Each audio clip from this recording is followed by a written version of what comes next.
A young guy with glasses goes from normal to scrambling on all fours as a blue-haired woman in a maid outfit drops onto his back like a playful prank, and she sweetly declares she's taking a short break, leaving him utterly flustered.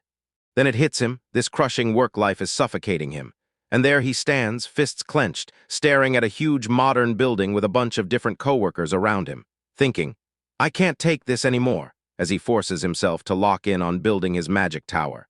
They call him Edvard Koch. Instantly, his world whips into a blur. He lands on something rock solid. His eyes wobble like they can't agree on reality, and he desperately claws for his senses while the stars whirl around him. He heaves himself up and drops to his knees in a huge, pitch-black wasteland beneath a sky blazing with stars, clutching his head as dizziness smashes into him. Where is he? Around him, other shapes, including his own colleagues, are sprawled the same way, all stunned and lost. For them, he stands there, this towering figure in ceremonial robes, arms stretched wide, and with a thunderous voice he declares, the summoning worked. People he summoned are suddenly sprawled on a cold, tiled floor, groaning in total confusion, while Edvard Koch hauls himself up on hands and knees, staring through his glasses like, wait, what just happened? The summoner strides up with his hands clasped tight, bows, and welcomes the guests from another world. Then he introduces himself, Ragnar Akista, the chief royal mage.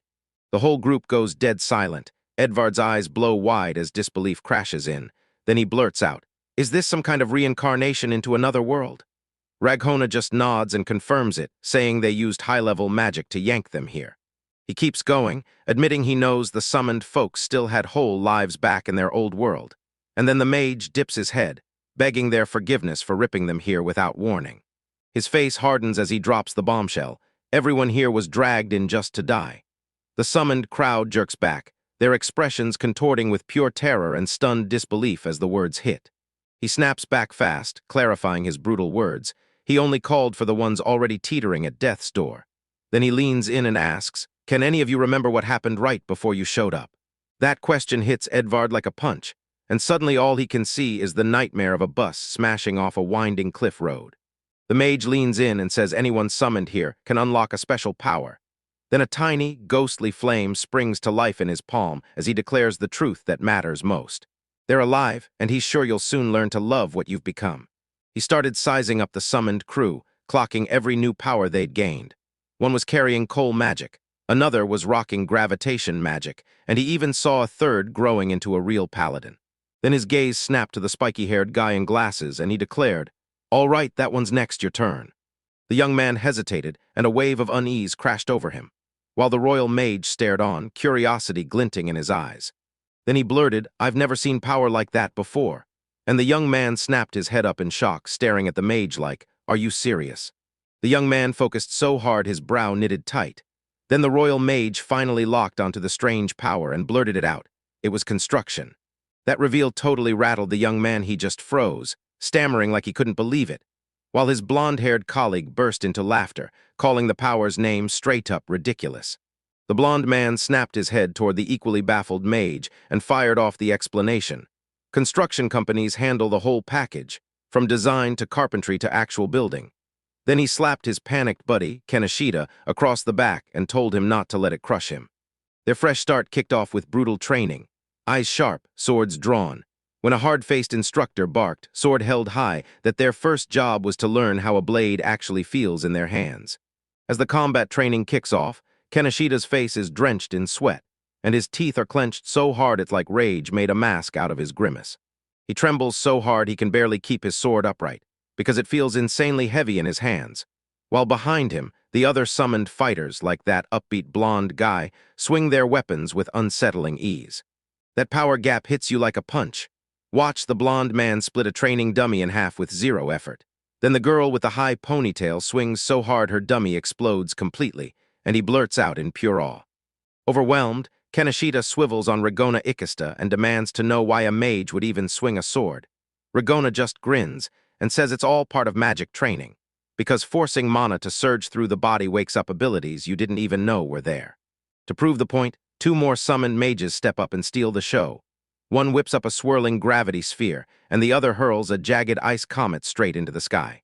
Seeing their power, Kaneshita goes utterly speechless. His face twists into pure shock and crushing despair. While Ragnar watches, grinning with satisfaction as she calls the results excellent and praises the rare talents of every summit. Most people buy every word, because the ones who crushed their training gather up, grin bright, and chat like they've finally found their footing. Only, Kaneshita is nowhere in that tight little circle of the gifted. Kaneshita's training crashes to nothing. He crumples to the ground, his strength vanishing, staring at the failure on his own face like he can't believe he's actually that inadequate. As he fights through the struggle, the sword instructor slams his hands together and shouts that it's time for a break, grinning as he tells all the other summoned folks, amped up and laughing, to head straight to the dining hall, and they march off together, leaving Kaneshita standing there alone. He watches them vanish, gripping his chest in raw frustration, unable to wrap his head around it. No matter what he tries, nothing ever sticks. Elsewhere, life just keeps rolling.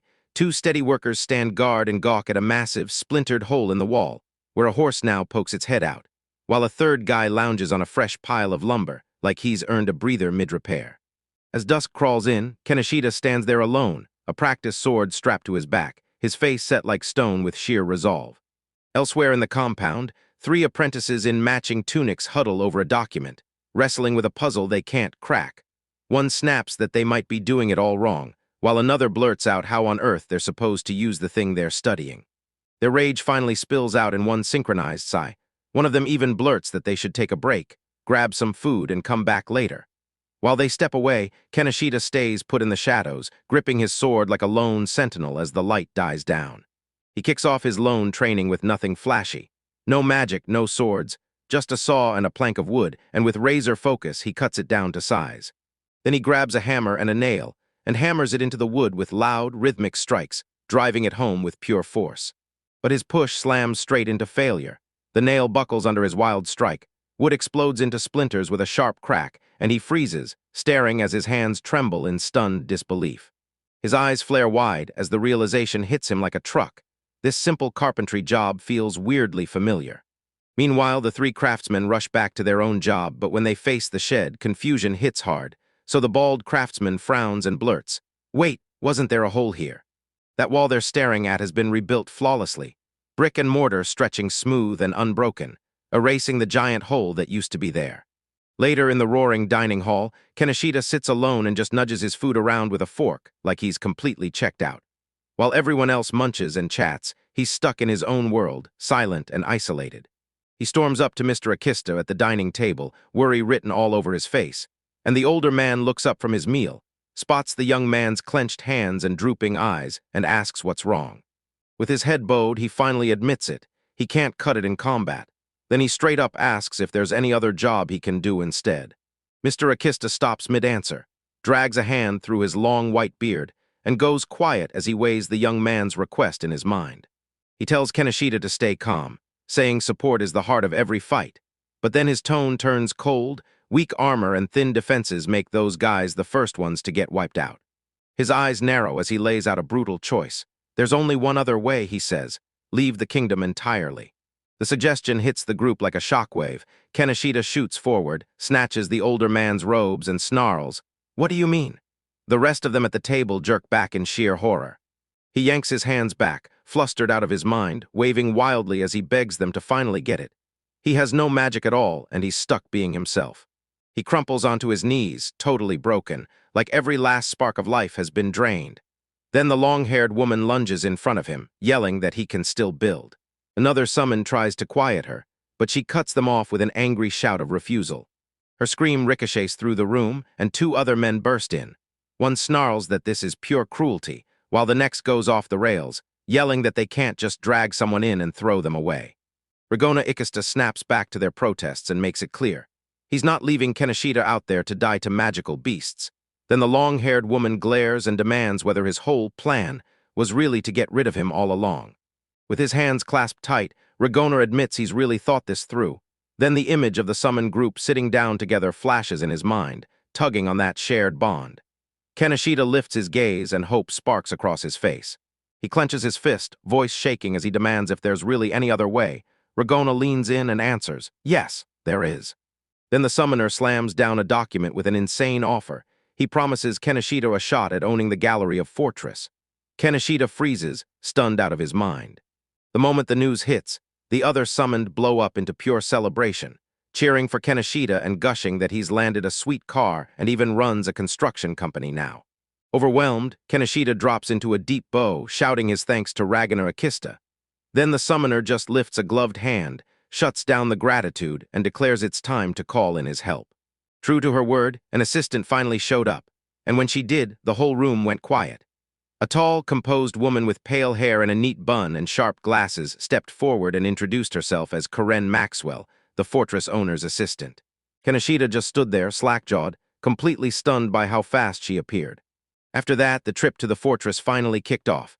Kaneshita slumped in the back of a covered wagon, looking sickly as the whole thing bounced and rattled along a dirt road through the mountains. His discomfort didn't slip by unnoticed. Karen Maxwell across from him snapped her eyes up from her papers and asked what was wrong, and he admitted with a sheepish grin that he just wasn't used to riding in a wagon. Then his face lit up with an idea. He asked if she could heal him with magic if the jolts from that ride started hurting too much. Relief crashed through him, brightening his face as he begged her, "Please, just help." She stared him down like it meant nothing, nodded like she'd fully get it, then, without a blink, laid down one dead simple command: "Take off your pants." He jerked back in shock, stammering like he couldn't believe it, and an older guy from the driver's seat overheard the whole thing. Then snapped that healing magic only works with direct physical contact on the damaged spot. Realizing they'd gotten it wrong, Kaneshita scrambled and shouted that he was totally fine and nobody needed to do anything. He stammers, scrambling to tell Ms. Karen he's just too embarrassed to show her his stomach. Then she stays calm and says she won't push him. But the moment her voice turns stern, she draws a hard line. If his health problems start messing with his work, it's not happening. With a small, knowing smile, she says she gets it. Then right as he nervously accepts the moment, the wagon slams a rough stretch of road and bucks hard, throwing everything off balance. He snaps into action and urges her to scoot toward him for safety. That brutal jolt whips them off balance. He stumbles straight into her, face first, and they both freeze, stunned as his breath catches against her chest. His mind spirals into panic as the full weight of where they are finally crashes down on him. Just as he starts to slip away, she clamps down on him and orders him to stay put. No moving, no excuses. He argues back, but he's totally flustered, stuck there under her grip.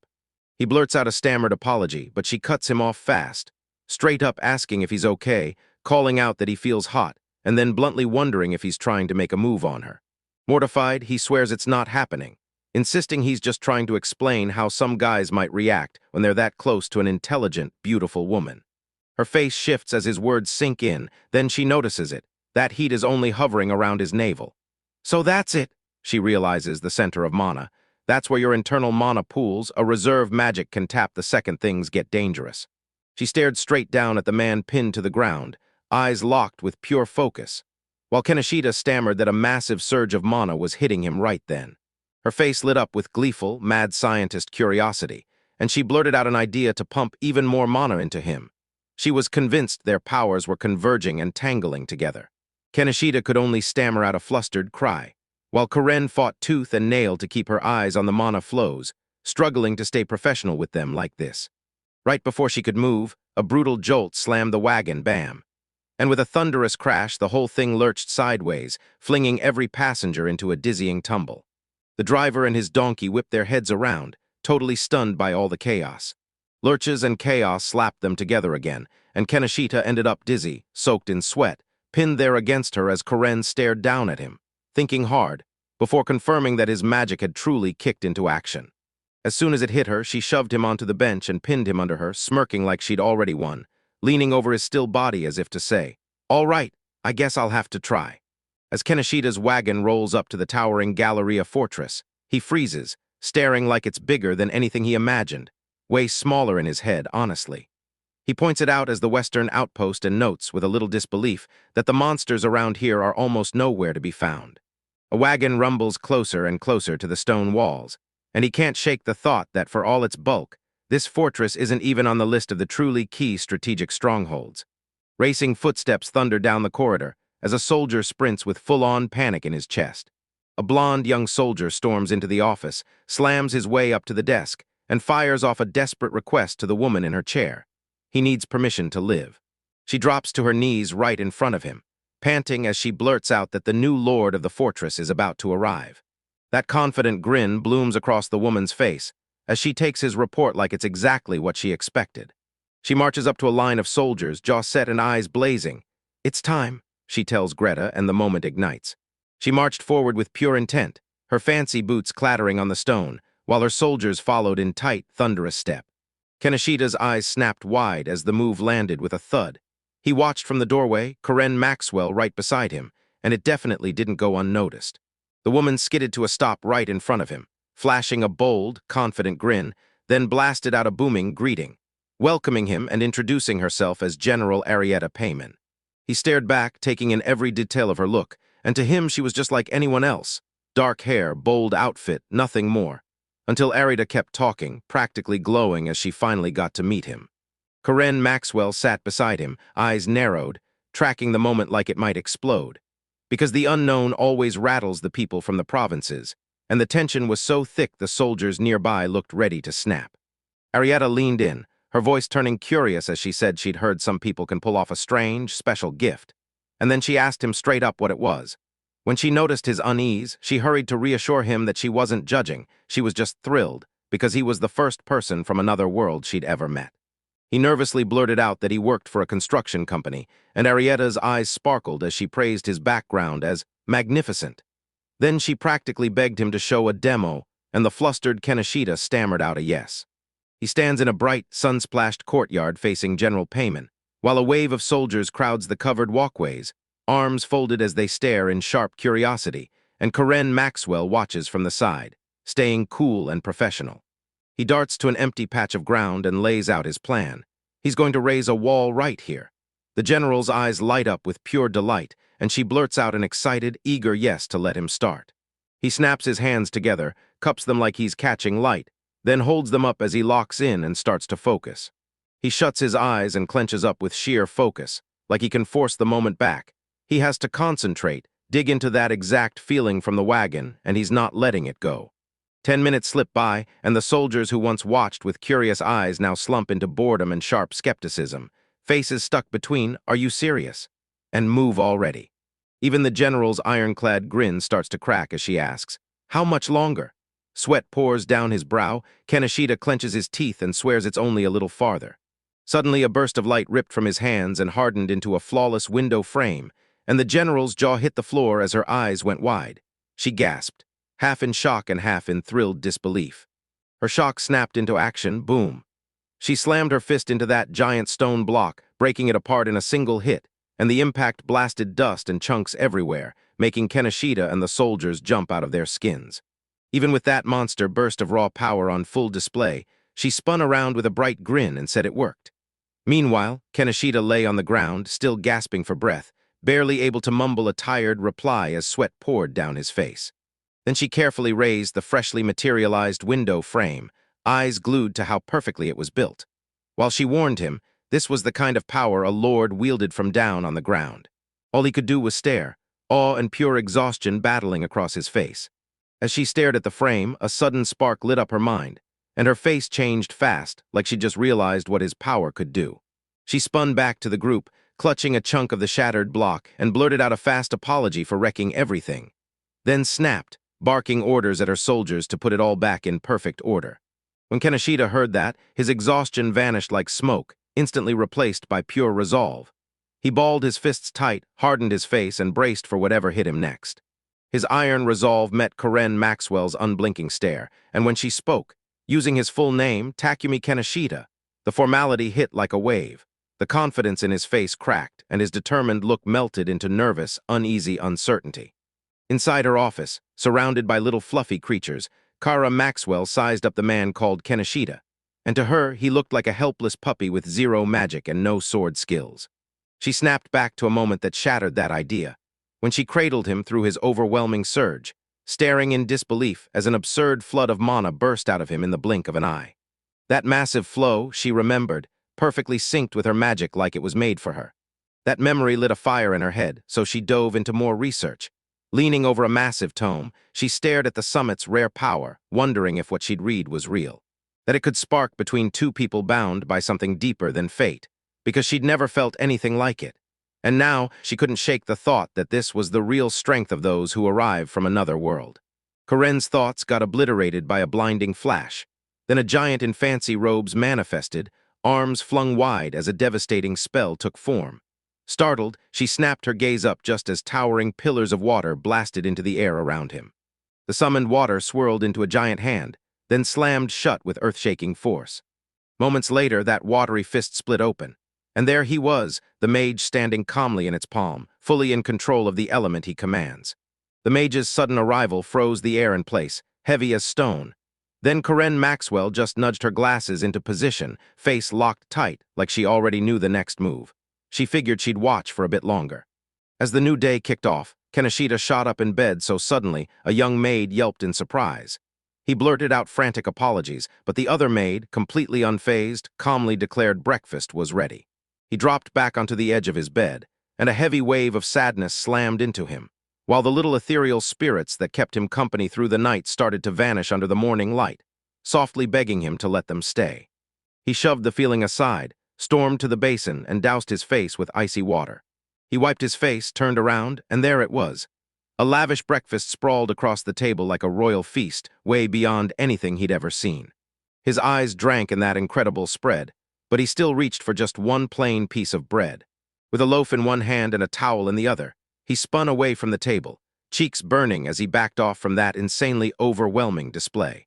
He straightens his glasses, determination sparks in his eyes, and one lone bead of sweat slides down his temple as he braces himself for the move he has to make.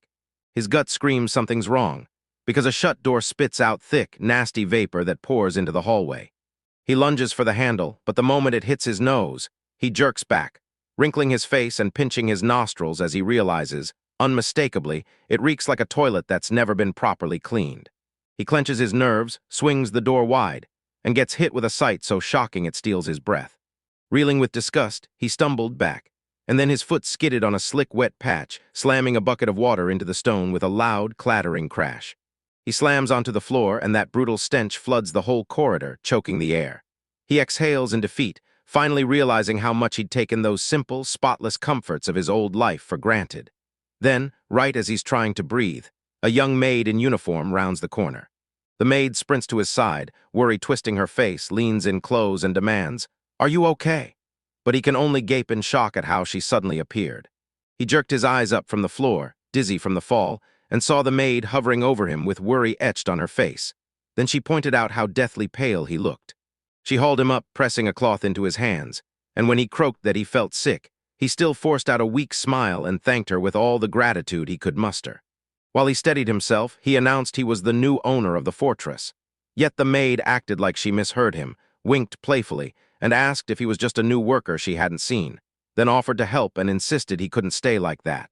Her friendly smile snapped out of place the second his words landed. She replayed the title and the name of the owner in her head, eyes popping wide in disbelief. Then horror took over. The realization hit her like a lightning bolt. And just like that, two more maids appeared beside her, identical in every way, and the three of them snapped into one perfectly timed bow, their apologies bouncing down the corridor. With her head tilted up just a little, she stayed pressed in a deep bow. The first maid introduced herself as Dane Luludora, then immediately apologized for not recognizing him. Still kneeling on the floor, Kaneshita lifted a hand to reassure her it was okay and thanked her again for stepping in. Yet she bowed even lower, pleading for his forgiveness. She finally lifted her eyes, face blazing red, expression totally flustered, and that intense, unblinking stare left Kenoshi completely thrown off. He slapped at his cheek, panicking for a second, like, "Do I have something on my face?" He throws his hands off like, No, I just reacted earlier because I heard some people are weird."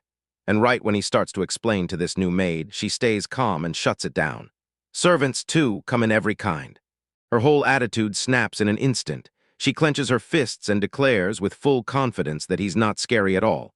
He's caught off guard and the thought hits him hard. Maybe her take only makes sense depending on who's looking. She leans in inches from his face, cheeks blazing with excitement, and keeps assessing him, calling him kind, polite, small, and even a little frail.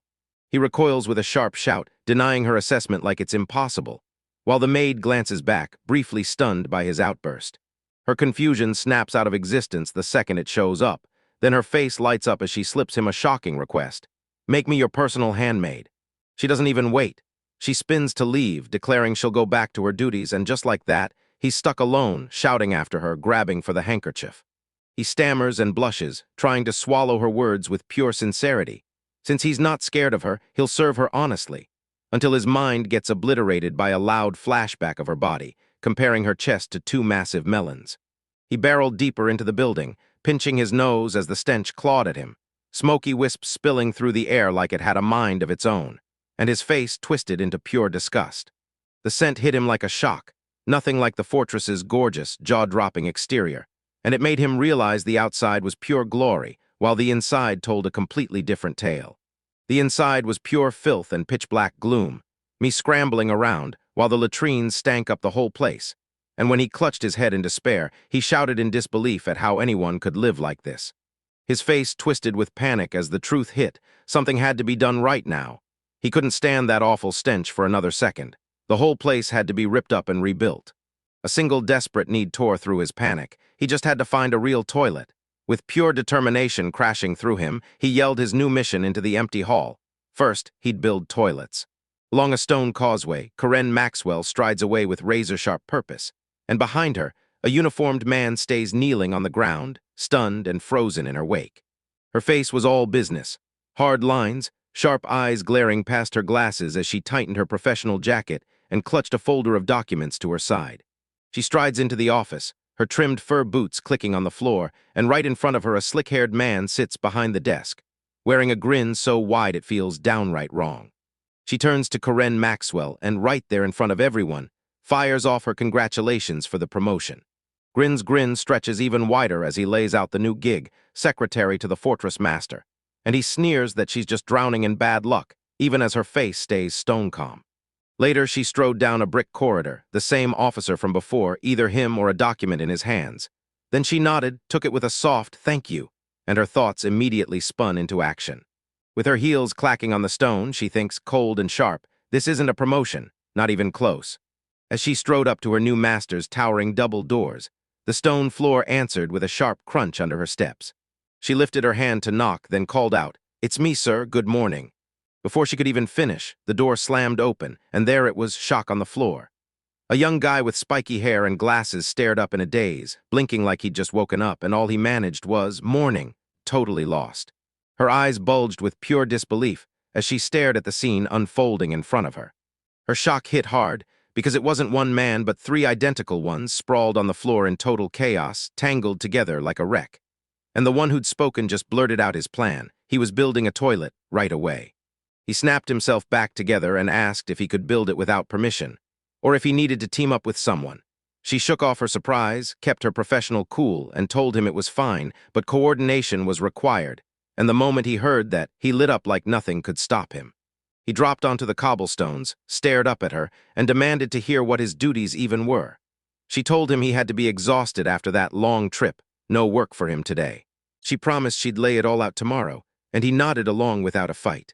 He slumps into his desk, sweating bullets, totally rattled, while Kara Maxwell stands right behind him, calm as ever, clutching a stack of documents. She shatters the silence and asks what else he needs, and he looks up, confirming he got the notice about Lilidor's plan to become his maid, then asks if Karen can handle the details. Karen promises it'll be totally fine. After Karen pushes one request after another, her next question hits like a punch. Straight up, she asks if he slept with a girl. The words floors Kaneshita, his face twisting in shock as an image of the adoring Dine Luludora flashes in his mind, and Master keeps ringing in his thoughts. He recoils at the implication, blurting out a fierce denial and demanding where she even got that idea. But she stays totally calm, watching his flustered reaction like it's way too intense for someone who's innocent. He's still trying to steady himself, and he snaps that his agitation isn't for that reason at all. He chose her only because she seemed truly good, still seeing her kneel humbly on the stone floor. After laying it all out, he thumps his chest like, "Hugh," then tells her to call anytime she needs more help, and Karen answers with a small, respectful bow. As the seconds tick by, he jerks his gaze away, a deep thought flashing across his face. Then, a heartbeat later, heat spreads through his cheeks when he admits to himself she's got a way of catching him off guard every single time. He stands in front of this huge, empty room like it's waiting to be painted, soaks in every inch, steals his own courage back, and snaps, "All right, it's time to start." He shuts his eyes tight, blocking the noise of the real world so his mind can race. In his head, the whole furnished room snaps into existence, Every chair, every table, every wall segment landing in perfect place. His plan kicks off with a smart, no-nonsense move. He quickly sketches it out and makes his first priority crystal clear, relocating the toilet. His very first move matters. He figures it out fast because it clears up the whole room and leaves way more breathing space. He pictures the siphon being installed, making sure every last odor gets trapped out of the equation for good comfort. The last piece of his mental blueprint snaps into place when he splits the space, carving it into clear, separate zones that each serve its own purpose. A smug little grin curls across his face as he marvels to himself. Somehow, he can map the whole project in his head with insane clarity, thanks to the rare skills only he has. He swapped into practical clothes, snapped his hands forward, and roared that construction was finally beginning. In the blink of an eye, his power snaps into shape. An entire brick wall rips out of nothing, and a window is already built inside it, perfectly framing the daytime sky. The structure keeps exploding forward at an unreal pace, racing across the space as the wall stretches farther and farther. By the time day fades into night, all that brutal effort has him panting for breath, because the moment he finishes, the window reveals a sky packed with stars. The pressure finally breaks him, and he crumples onto the fresh stone floor, wiped out to the bone, barely able to think one thing. The first stage is done. Right then, bam! A sharp knock erupts on the new door, and a young maid's voice rushes in, blushing as she apologizes for barging in and announcing she's brought his pajamas. She kicked the door wide open and found her master crumpled to the floor with a brutal thud. Then his spirit slipped out of him like smoke, and she gasped his name in terrified panic. She bolted to his side and blurted, panicked, "What happened? Are you okay?" He could barely hold his eyes open, but he rasped, "I'm fine, I just burned through too much mana." She carefully lifted his head and cradled him in her lap, steady as a promise, telling him, softly but firmly, never to push himself like that again, while he just stared up at her, shocked that she was suddenly this close. She caught his hand in hers and told him, straight up, that all he had to do now was rest, and he just stared back, wide-eyed and totally stunned by how gentle she could be. He just kept staring up at her, a blazing blush creeping across his face as he stammered, trapped, totally unable to find the words to answer. Her face melted into a warm smile as she stared down at him, urging him to breathe, to ease up, because she was right there with him. Her calm smile vanished in a flash, replaced by fierce, flushed eagerness. Then she snapped to the point. If he'd burned through his mana, he didn't need more training, just rest to bounce back, and with her eyes blazing, she offered her own lap as a pillow, or an oil massage, ready and waiting for him to tell her what he wanted next. As she cleaned, she fretted and blurtingly worried she might be a terrible master, and even with exhaustion crawling over him, he still pushed back hard, declaring that she was absolutely not. Moments later, his eyes snapped open to the morning glow, and he shot upright, stunned that the new day had already started. He clenched his fists, and shock hit hard when he realized his full strength was back. Dressed and seated at his desk, he suddenly found himself staring straight at Kara Maxwell, like the room had frozen in place. She slid a stack of documents across to him, demanding he double-check every detail, and then she nodded, confirming it was all perfectly in order. With that, she snapped that his assigned tasks were already done, completely done, and the shock hit him so hard he just stammered, staring in disbelief, thinking, "Wait, how is it finished already?" He blurted out a shaky thank you, completely rattled. Then she nodded and told him his work was done, handing him the Fortress Inspection Protocol document. She brushes him off then. After one quick thank you, Takumi Kaneshita makes his exit, whips around, and sprints away while yelling that he has to keep the toilet construction going. In the restroom, a thick, dark slime started bubbling up from the toilet basin and spilling over like it had a mind of its own. An eerie little monster that would absolutely jump scare any unsuspecting adventurer. He yanks the door wide and stops dead, one hand raised in pure alarm. Kaneshita locks eyes with the creature and dread crashes in as he realizes the sewage water is sick, wrong, and not stopping. It keeps pouring non-stop. His mind rockets as the pieces finally click. This weird event screams the same pattern as those periodic interruptions he's been getting, and he can't stop wondering. Is it his own power causing all of it? Some strange, powerful magic he can't control yet. Meanwhile, Kara Maxwell spots Dine Luludora down the hallway, and the maid immediately asks if she's still clocked in. She snaps that she is, then demands a quick update on the new toilet. Dine blurts that Kaneshita personally ordered the new walls and laid the pipes himself, something that an earth mage could have made easy, so the maid immediately swoons, gushing about his commitment. Karen just watches with a tired look, thinking that if they're stuck using such a basic approach, progress won't get them far. Later, she's stuck alone at her desk, staring into space, and one word keeps hitting her like a spark: ambition. Still stuck on what Kaneshita could become, Kara Maxwell strides through the fortress halls on day 5. And when she passes by, Dinaluludora gives her a courteous greeting. That peaceful hush gets ripped apart by a thunderous cry of victory, roaring through the corridor and jolting the boat in pure shock. They spin toward the sound, and it hits them. Realization dawns on their faces as they wonder at the master who's behind it. Peeking around the corner, they catch Takumi and Kaneshita rolling in triumphant glee, and Karen just stands there unimpressed, then snaps. What's with all the commotion? He whips around with pride blazing off his face, then congratulates them while shouting that he's finally finished the toilet. With a grin and a dramatic flick of his hand, he beckons them over and practically swears it's going to turn out amazing. He unveils his masterpiece, a razor-sharp, spotless toilet that practically sparkles, and the moment he boasts about it, both Karen and Dine just freeze, staring in total stunned silence. He watches as Karen Maxwell and Dine Luludora step into a room that practically glows, the floor and walls shimmering with a near-divine shine, and Karen, eyes wide behind her glasses, can only stammer, wondering if she's stumbled into some kind of sacred shrine. Karen freezes, trying to make sense of what she's seeing, while Dine shuts her eyes and takes a deep breath, because she's clocking that sweet green tea scent wafting from the diffuser. Her observation gets shut into silence by Kaneshita's proud reply. He swings a hand toward the shelf, shows off every cosmetic, and boasts that even if every single one gets used up, the supply will automatically refill itself. She quickly clarifies, this is the powder room, a super important space right before the toilet area. Then Dine can't believe her eyes, stunned by how grand it is, like it could host guests. Kaneshita just smiles and pushes them forward. Come on, try everything. With a dramatic flourish, he whips their gaze past the doorway, then proudly unveils the star of the show, the toilet, begging them to love it and treat it like it matters. Kara Maxwell can't handle the sight of that pristine porcelain throne. Her glasses slide down her nose as she gapes, completely frozen, speechless, and utterly overwhelmed. Not even a flicker of concern in his face, Kaneshita just keeps blasting through his hype speech, telling everyone, don't be scared, because the lid pops open on its own when you come close. Then he wraps it up with a grin, calling it straight up a hell machine. He stands beside Karen Maxwell as she tries to end the tour, thanking her for her time even though she still can't wrap her head around what she just saw.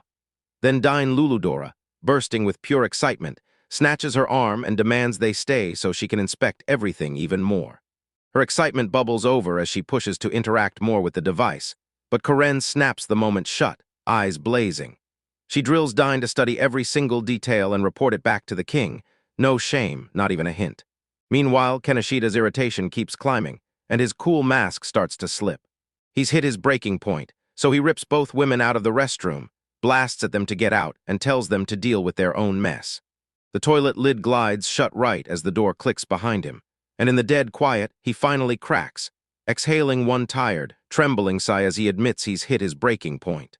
As the dying grumbles and disappointment snaps at the door, he exhales a deep, shaky breath of pure relief inside, patting his stomach like, yes, I made it, finally feeling calm. Just as he finally catches a breath, Karen's voice slams through the door, asking if he's really planning to use the wonder himself. He panics, tries to shush her, totally thrown off. Kenoshi shoots back that they can use it anytime they want, but Karen meets his words with an unblinking, iron-hard stare. 15 minutes later, the restroom door cracks open just a sliver. Karen Maxwell stands right outside, cheeks flushed, composure shaken as she calls out uncertainly. She lunges forward and yanks Takumi and Kaneshita by their robes, panic blazing in her eyes, then yells that it's flat-out impossible.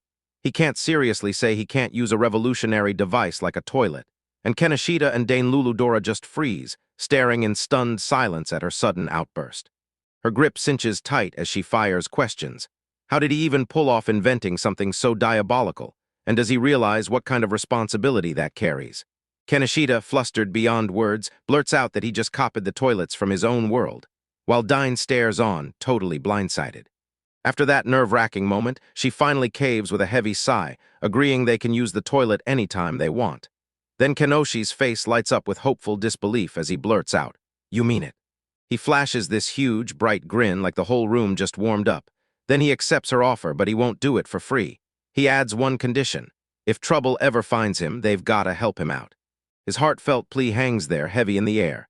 He stares at her without blinking, a shy blush creeping up his cheeks. Corinne Maxwell meets his eyes, and her look flips from shock to deep, quiet thought as she lowers her gaze to him. She straightens up to her full height, presses a hand to her heart, and flashes a confident smile. Then she formally introduces herself as Corinne Maxwell and vows her absolute loyalty, telling him he can count on her. The blazing sun crowns a colossal white-walled fortress as it looms over rolling hills and thick, shadowy forests. In a pristine lavatory, that toilet gleams with a kind of magical sparkle, like it's glowing just for you. Room springs to life, and Takumi Kaneshita steps out, grinning as he wipes his hands dry. He fires off a bright good morning at Corinne Maxwell and the dark-haired young man standing next to her, and Corinne answers just as formally, "Good morning, mister." Kaneshita. Later, Corinne's vibe flips completely. She wears a hard, stern stare and shoves a mountain of paperwork into the dark-haired man's hands, ordering him to check and sign every single document today. Coyle snaps into shock, clutches her shoulder, and begs her to stop. Then he demands how he's supposed to verify all of this. She stays calm and tells him that if he really needs her, he should just call.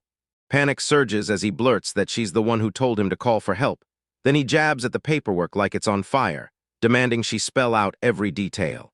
She keeps protesting, but Corinne slashes the moment short, thrusts her hand out, eyes burning with total exhaustion, and snaps that before anything else, she needs a 15-minute break. Workers stammer like, "What is all this for?" He's not against the job, but the whole point of it leaves him utterly baffled. Kara Maxwell snaps out a wild set of instructions. Use the bidet, scrub his hands with soap, splash on perfume, only then, step into the toilet. With one last hurry up, she spins and strides off, humming like she owns the place. Watching her leave, he decides he'll at least check the area first. He glances at the paper in his hands, but the words blur into nonsense, and a bead of sweat pops on his brow as he wonders why the room is pitch black when it's supposed to be broad daylight. His eyes rip off the page, sweeping the cavernous emptiness in front of him. Only one figure stands there in a giant stone block chamber, and it finally hits. There are no windows. He spots a tiny opening up on the wall, yanks a long pole, and pries the shutter open. Barely any light spills in, but it's still better than total darkness, and he's sure whoever built it meant to keep the drafts out. One razor-thin strip of daylight slices through the darkness, and suddenly the dusty motes swirl into view inside that otherwise dead-still hall. He starts picturing how much brighter and nicer the room would feel with a real glass window. Then his face snaps into steel. A dark, crystal-like object appears in his hand as he clenches his fist, and a plan clicks into place in his head like a lock. He already knows exactly what he's going to do. He unleashed his power, shattered the stone like glass, and carved a path to the outside world. Then stepped onto the fresh ledge and froze, staring down in shock at just how insanely high up he was. His startled thoughts got blown apart the moment two more showed up. Dine Luludora, a maid, popped in with a cheerful "tease here," while his colleague, Takumi Kaneshita, gaped at the drop like he couldn't believe his eyes, same stunned thought. That height was terrifying. Dine didn't even clock the fresh hole in the wall and just blinked at them, utterly confused. Confusion snapped into wide-eyed shock the instant she spotted the ugly, widening hole ripping open in the wall. And beside her, the guy who made it was fighting his own power, screaming in terror as the opening kept growing. As Kaneshita trembled with pure nerves, Dine chuckled at how endearing it all was, like he just needed a breather. But that dark-haired man refused to fold. Even with his own panic roaring in his chest, he forced himself forward, swearing he'd finish the construction that very day. Dine shrugged off his resolve and wrapped her arms around him from behind, begging him to breathe and chill for a second. Then she snapped that he couldn't get anywhere near the edge of his tiny, deadly construction site. He froze in total shock, but the breathtaking view yanked his attention away, and for one reckless moment, he forgot the wall that used to be there. Her playful smile snapped away as she stared at the crystalline thing swelling in the gap, and her stomach dropped because it was wrong. He had no clue what that window was truly for. When she demanded what that melting ice substance was, he bulldozed over her and shouted that his whole build project was the only priority. Then he proved his power, molding raw substance into a solid, crystal-clear pane, transparent like it shouldn't exist, and somehow perfectly able to block heat. He called it glass, a hard, clear material with top-notch heat insulation, and Dine just stared in awe as he made it. Only after that, still clutching her in his arms, she finally whispered, shy as a mouse, if he could let her go. And that's when his face exploded with a blush because he suddenly realized how close they were. The sun crests the horizon, igniting a brutal stone fortress. its towering walls and sharp towers throwing jagged shadows across the wild, rugged land. Down the dim corridors, Karen Maxwell strides straight for one door, her face set like stone as she lifts her hand to knock. She swings the door open, and there he is, Takumi Kaneshita, grinning at her with this calm, bright smile, clipboard tucked in his hands, as she steps in and starts delivering a formal request. But the moment she looks past him, her words snag in her throat, and her polished composure collapses as wide eyes flood her face with pure, jaw-dropping disbelief. Right where a solid stone wall should have stood, there's nothing but a blinding stretch of open sky. Every bit of the office's outer wall has been wiped out, and in its place stands an open-air veranda. Kaneshita is planted at the edge, beaming and waving her toward the panoramic view, while Karen freezes in the doorway, gripping her papers like they're her only lifeline. He whips around to her with his face glowing, bursting out that he needs her opinion, then declares, finally, his office is perfect at long last. He leans in, reassures the stunned Karen Maxwell to calm down, and tells her this void isn't some empty nothing. She just stares, silently adjusting her glasses as the sight before her finally clicks. Her hand shoots toward the open air as she gasps at the sheer, see-through wall. Then he bursts into laughter, saying he's got the same love for it, even as he admits he still hasn't truly grasped just how far his powers can go. Straightening her posture, she faces him head-on and speaks with full formality, then fires off a straight question. Can he pull off that same effect in a whole different room? Her face snaps into wide-eyed wonder as she blurts out, "Is it really possible?" And he flashes a cheerful grin, teasing, "So you mean in your own room?" He tells her he can't do it right this second, but once a little time passes, it'll be totally doable. A flustered Karen stammers out a thank you, and then he blurts that he's got the lighting covered too, plus he'll set up a bath for her. Her eyes pinch into a sharper slit as she sizes up his huge offer, her face staying perfectly unreadable. She whips around to Takumi, addressing Kaneshita with full formality. He snaps his gaze up, shocked by her tone, and blurts out a shaky, confused question. Why, yes, she. She tells him she'll shove the window installed to the front if that's what he wants, but he shuts it down fast. Then his brain briefly flashes with thoughts of fluffy little creatures, realizing her offer still isn't what he meant. Her face brightens into a real, warm smile, and with respect blazing in her eyes, she finally admits they've totally underestimated him. He gets thrown off by her sudden praise, face burning red, while he blurts out, "Please don't embarrass me." He tries to shrug off the discomfort as she leans in, her whole vibe turning deadly serious. Then she offers him a formal invitation and asks straight up if he'll come with her to the capital city of Rosalia. She lays out the proposal and tells him plain as day. His creations, like toilets and windows, will make him the talk of the town. And she's convinced of one thing too. The king and all the nobles will be thrilled to death with what he builds. After she lays out the possible rewards, she whips around to him and demands his answer. What does he think of her plan? But he can only freeze and stare back because the sheer weight of that sudden, massive offer hits him hard. He stood there with his arms crossed, humming like he was solving a puzzle, as Karen Maxwell's offer rolled through his mind, and the choice hit him like a ton of bricks. He finally broke his silence, swung around to Karen with a bright grin, and told her that before they went anywhere, he wanted to stay at the fortress for a while longer, because he still felt needed and still had plenty of plans he hadn't carried out yet. Her eyes snapped sharper, and a tight little narrowing sealed the truth the moment she processed his words. Just a beat later, her hard stare melted away into a warm, knowing smile. She agreed to his terms without a fight, just smiling and saying, "As you wish," and Kaneshita's face lit up like he'd just won. Then, like it was nothing, he pointed out that the big windows now gave a clear view, and as he held up a tiny wrapped gift, he made it sound so obvious. Everything happening in the office was right there to be seen. As they headed off, Karen couldn't help but frown. She worried his changes might be risky from a security standpoint.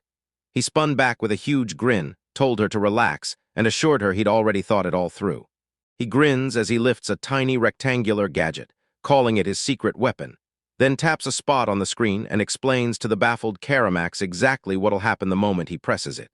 With one sharp tap, a brutal metallic clang blasts through the room, and massive shutters slam down over the giant windows. A jolt of sudden darkness, and that brutal noise slams into Karen, freezing her in total shock as her eyes flare wide behind her glasses. He whips around with a grin and tells her that the device runs a whole set of automatic blinds, so he can keep working without a single interruption. He keeps going, bright as ever, laying out the 4 modes, lighting regulation included, and as he talks, Karen's face flips from no way to pure burning longing. One thought crushes everything else: she wants it.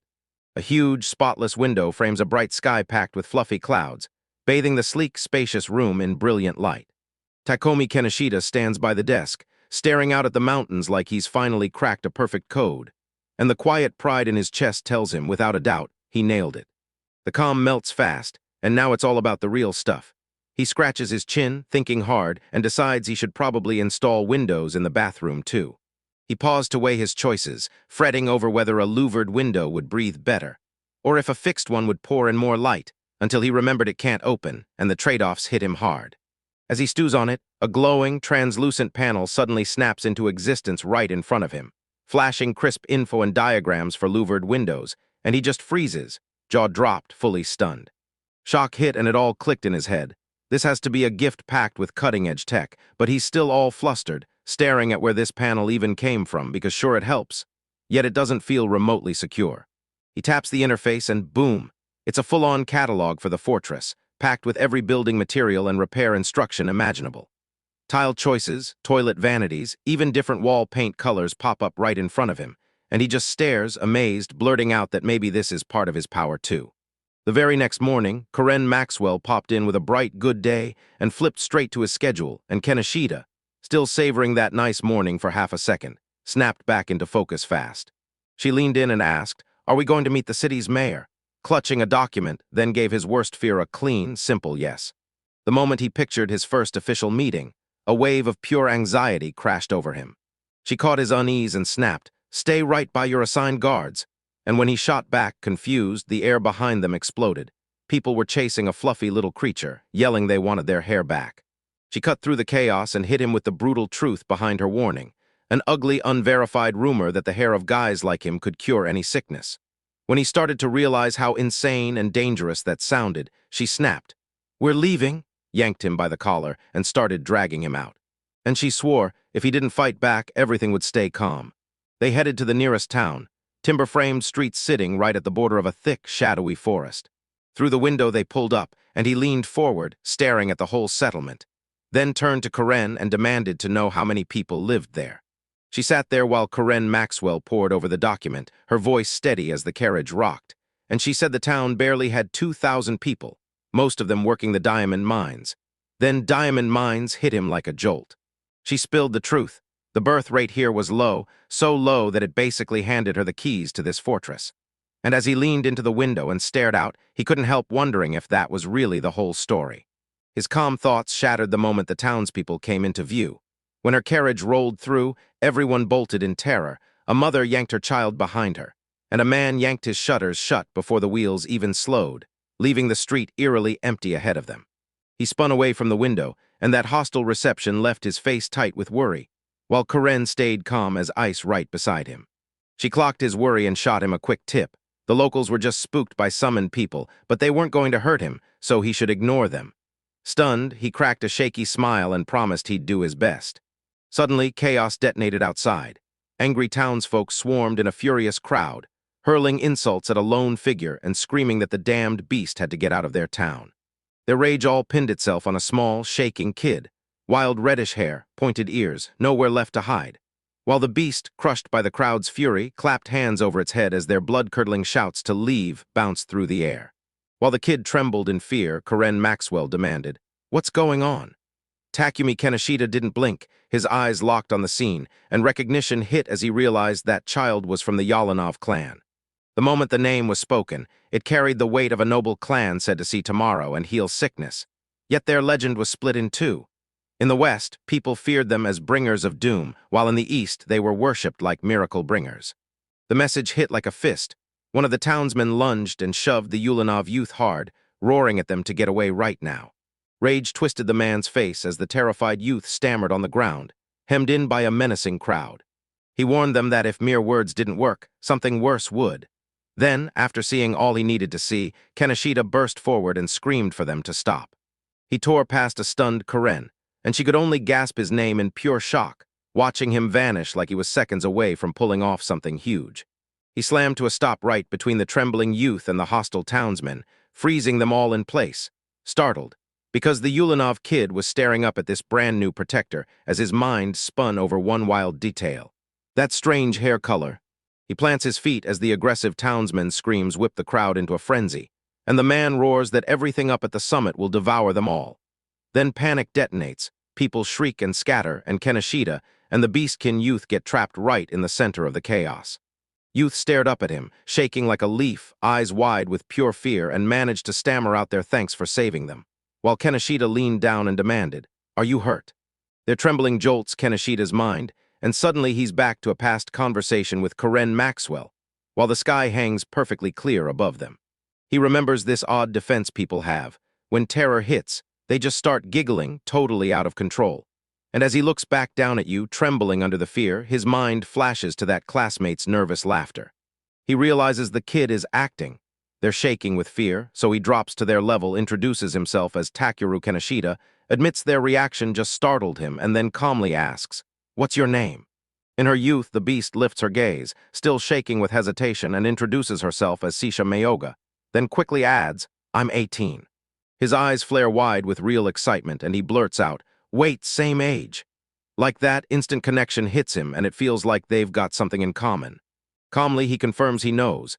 Then Sisha, still kneeling in the dirt, jerks her gaze up at him with wide, unsure eyes and asks if he's not afraid, and that's when it clicks.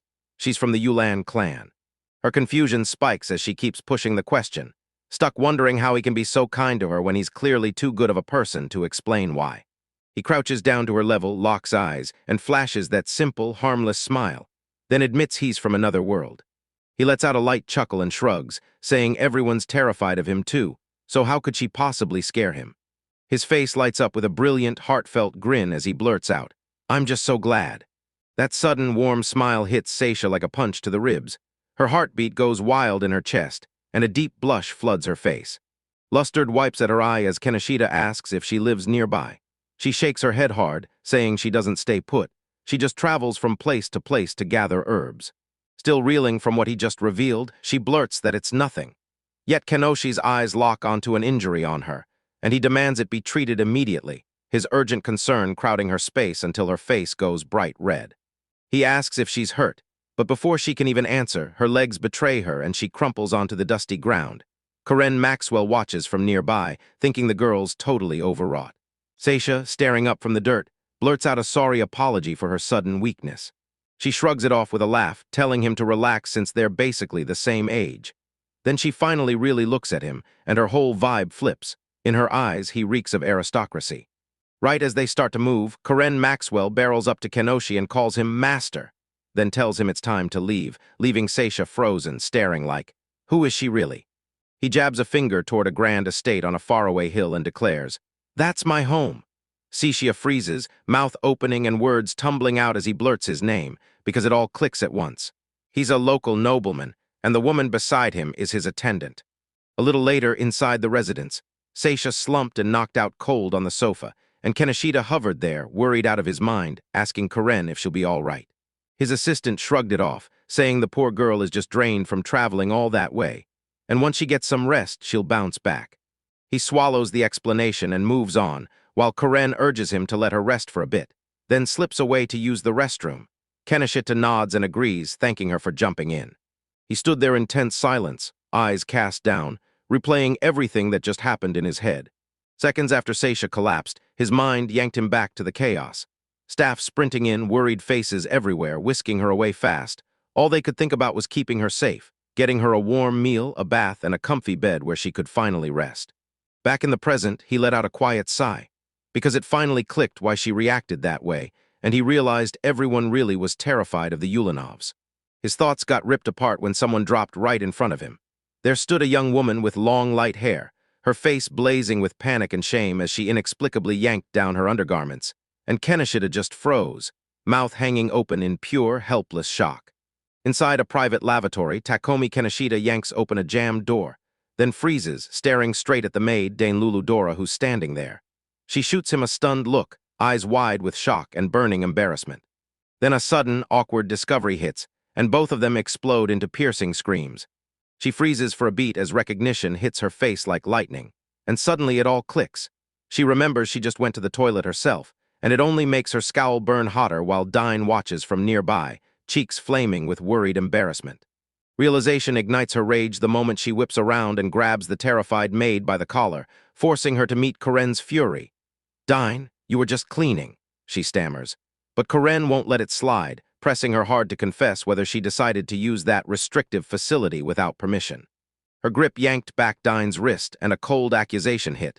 This lavatory was off-limits for regular staff, and she knew it, or so the words claimed.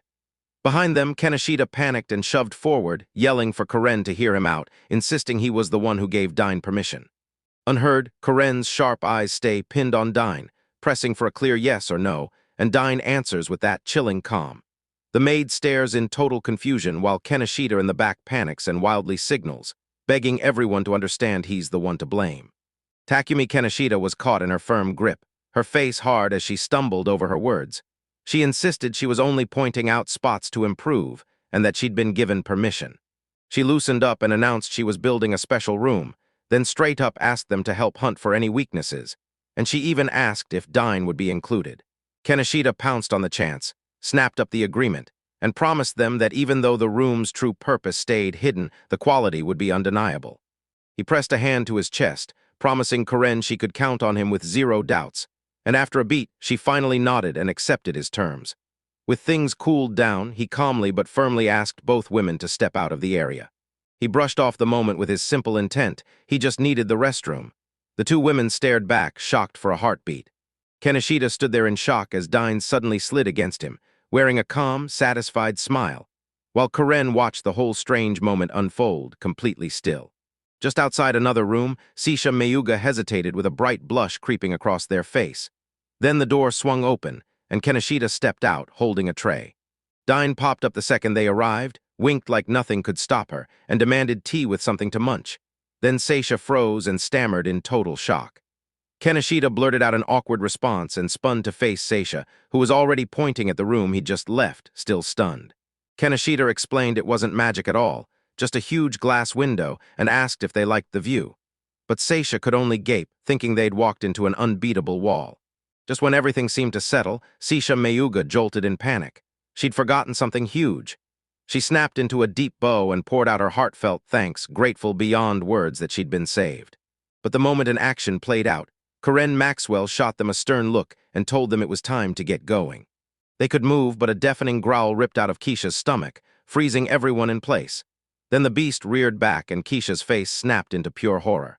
Right when everything got awkward, Dine Luludora burst in with a tray, slid out tea for them, and Kaneshita coaxed Sisha to finally unclench and breathe. Even with all his kindness, she jerked back, cheeks burning and palms slick, swearing she'd never dare to impose. Choked up with emotion, she clapped a hand over her mouth, her voice shaking as she finally spilled the humiliating truth. She hadn't eaten in days. Kaneshita steered her to the sofa and with a calm little smile, held out a sandwich, urging her to dig in and eat to her heart's content.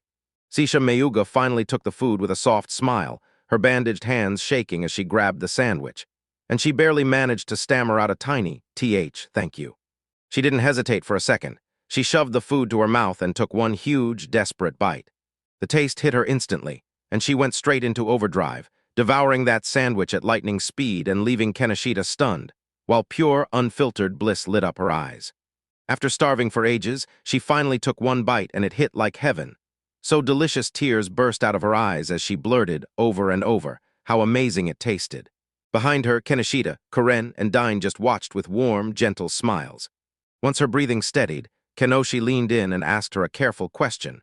He'd heard the Oolong clan lived in the east, so why was she all the way out here in the west?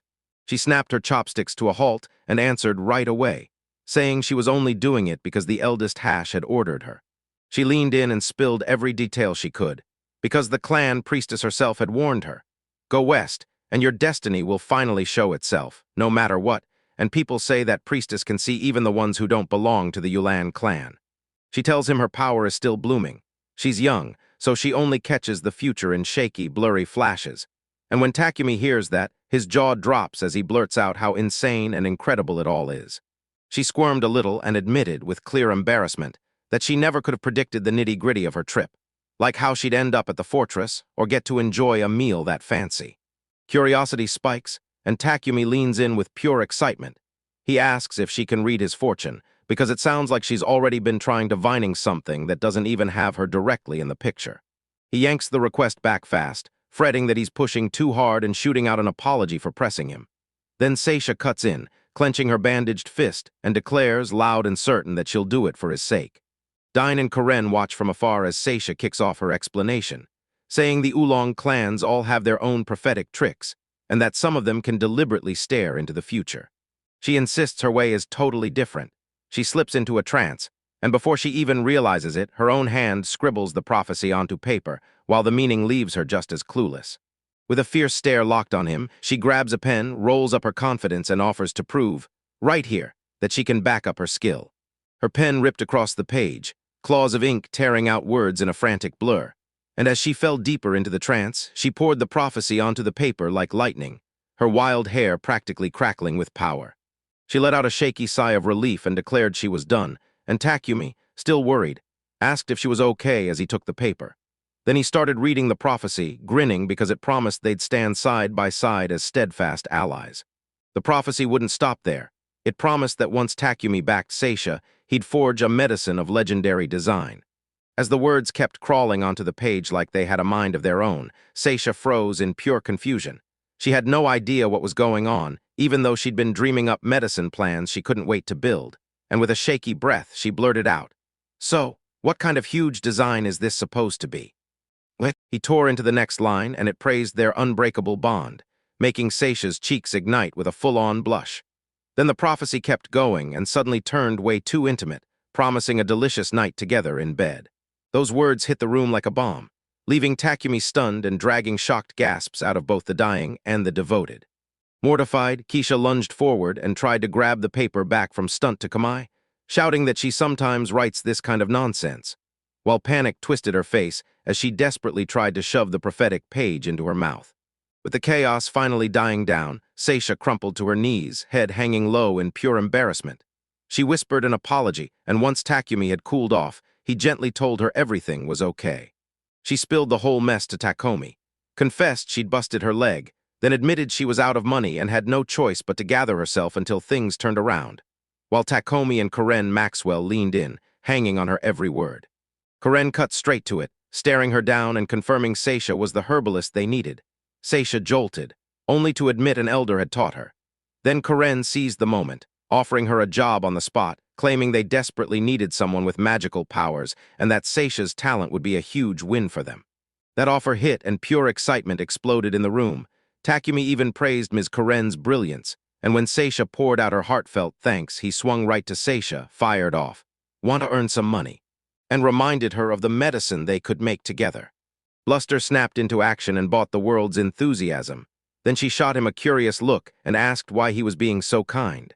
With a soft smile, he admitted he saw a piece of himself in her and just wanted to help. For one breathless moment, they stared at each other in silence, like they both instantly understood. Karen suddenly leaned in, sniffed, and blurted that Sisha smelled awful, straight up asking when she last bathed. Sisha recoiled in pure embarrassment, while Takumi happily took the job offer anyway, saying that all they'd need was for her to gather herbs. Sharon didn't budge. She demanded that if Sisha was going to work for them, she had to look respectable. Then she snapped her fingers and called in a maid named Dine, ordering her to run a bath. Dine, all red hair and speed, showed up instantly to get it done, while Sisha could only stammer that she didn't deserve such luxury. Without another word, Dine yanked the protesting Sisha by the arm and dragged her out. She kept apologizing the whole way. Takumi just stared as they vanished, and the word bath slammed into his brain. Once he pictured it, real facilities, an actual bath, even a toilet. Heat rushed to his face, and he clutched his arms, mortified.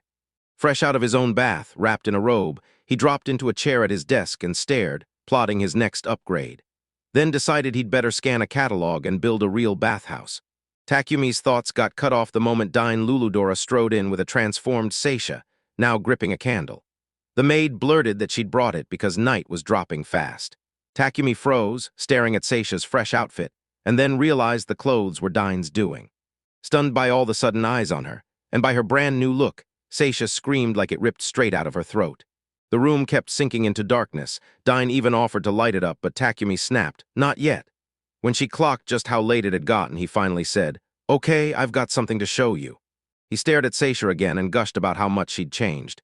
saying the new clothes fit her like they were made just for her, while Sisha, still blushing, barely managed a quiet thank you. When Karen Maxwell slipped into the room, the darkness was total, and she snapped, demanding to know what was going on, grilling Takumi about his intentions and what he was planning to show those two young women in the pitch black. But Takumi didn't flinch. He burst out grinning that the sun had finally set completely. With everyone huddled together, Karen stayed on edge, and Sisha fidgeted as he nervously asked what Takumi was about to show. Takumi brushed off their worry, grinned, and told them to pay attention. He was about to unveil the new lighting system he'd been hyping, so he held up a little device and started his countdown. He slams the switch on his device. Wham! A brilliant flash erupts, bathing the whole room in a rare, steady glow from above. Karen jerks back, mouth hanging open in total disbelief, while Dine and Sisha stare upward, stricken with shock and awe as he laughs and declares, "Now, lighting." In a room blaring with bright light, Karen Maxwell studies a paper, jaw tight, while her three maids, Dane Lulu Dora, Sisha Mayuga, and the pigtail girl, stand perfectly still like they're bracing for impact. Behind Karen, Takumi Kaneshita peeks out, worry written all over his face as she mutters that their health is better than it used to be. She snaps up a writing crop out of nowhere, bragging that now she can see every dusty spot in the room, and Kenoshi flinches hard. Dine rushes to apologize, saying it was pitch black before, but Karen just cuts him off. She jabs the crop at the wall and demands what Dine should do about it, her voice dripping pure menace. Dine lets out a sharp cry of pain, and Karen looms over the shaking maid as she declares the punishment has to happen. Then she smirks and says this is only the start. From the side, Kaneshita watches, stunned, wondering if she really needs to go this far.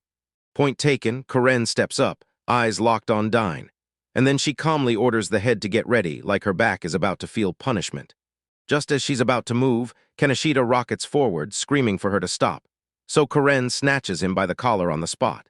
He thrashes and yells back, demanding to know where she got the writing crop, pushing the idea that the head maid should set the example, not fear. She clamps onto him and with a chilling stare, demands he let go, then declares that discipline only works when it's fear and pain. Kaneshita shoots back that violence gets you nowhere. His eyes go wide as it all clicks.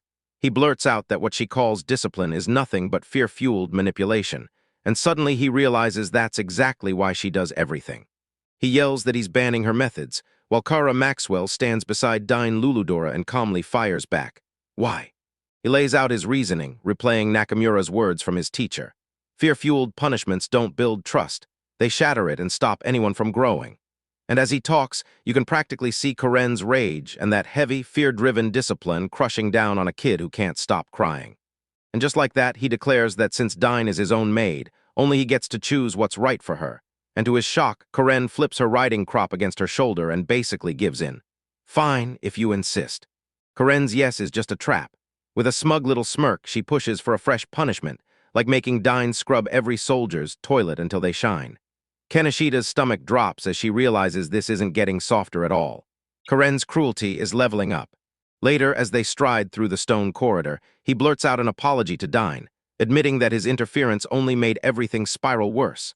So Dine smiles and tells him it's okay, because she's just grateful he was there for her. He abruptly stops, swivels to face her, and blurts out that he's got a genius idea to help her do her job the right way. Then Dine cranes forward as he raises a tiny rectangular device. With one tap, the device detonates a blinding burst of light, and Dine slams her hands over her eyes in pure shock, while Kaneshita watches, grinning with pride. She recoils, drowning in that strange, blinding light, but Takumi Kaneshita just bursts into laughter, telling her she's making it bigger than it is, even as he admits the glow makes him feel oddly out of place. Right beside them, Karen Maxwell and another maid grip their chests, hearts hammering from the sudden brightness. That blazing brilliance turns the whole room into a chaotic, glittering stage, like an artificial sun has been cranked to full power, while Dine flings her hands up and howls for mercy like she's stuck in a spotlight, and Karen and the other maid get swallowed into shadowy silhouettes by the glare. The glare fades and chaos sprawls everywhere. At the same time, the pigtail girl rushes to Dine's side, hides her face, and grumbles about the whole mess. One worker gets blasted down from the shock, and Karen snaps with pure frustration, shouting that she needs healing magic right now. With the chaos finally dying down, the sun breaks over the horizon and floods the grand fortress with bright, blazing morning light. Inside those walls, the day's grind kicks off. Karen Maxwell is already planted at her desk, while out in the world, Dine Luludora trudges alone along a sun-dappled forest path. Meanwhile, in another office, Takumi Kaneshita kicked back with a big satisfied sigh, like he'd officially crushed everything for the day. His relief doesn't last. One thought snaps into place. He remembers Dine is down there cleaning the toilets right now, and guilt punches through him. As her master, he's got to take charge. With renewed fire in his eyes, he raises a modern portable computing device. He flopped onto his bed with his laptop in his lap, tore through the digital catalog like it owed him answers, and muttered, "It's gotta be here, it has to be." Then his finger finally hit the exact category cabinets. There it is. He breathed out, and that quiet rush of victory settled in. The screen bombarded him with options. So many cabinets to choose from that he just stared, jaw dropped, trying to figure out which one he was actually supposed to pick. He flashed a confident grin, then tapped the screen to lock in his choice. This was it, no doubt about it. And for half a heartbeat, he worried Ms. Karen might chew him out for going a little too indulgent. Outside, the day stayed calm and bright, with birds gliding over the fortress's towering stone walls. Right when he was locked in, a bright voice burst from the doorway, Dina Luludora, and told him she'd already drawn a bath for him. His eyes snapped wide with sudden realization. Bath day. He'd totally spaced it, and the thought of his first proper soak since arriving hit him like a spark, filling him with pure excitement. "All right, I'm coming," he declared, practically buzzing to finally experience it.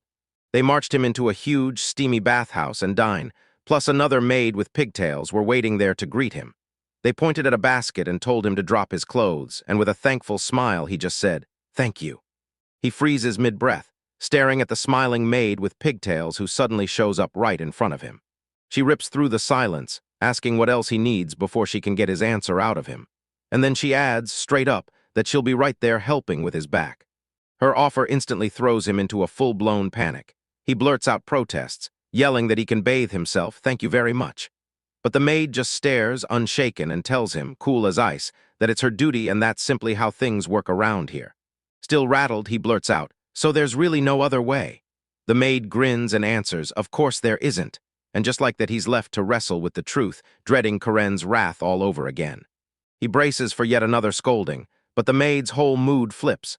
Suddenly she's crying, begging him to rethink it for the sake of her delicate skin, pouring out plead after plead until he caves fast.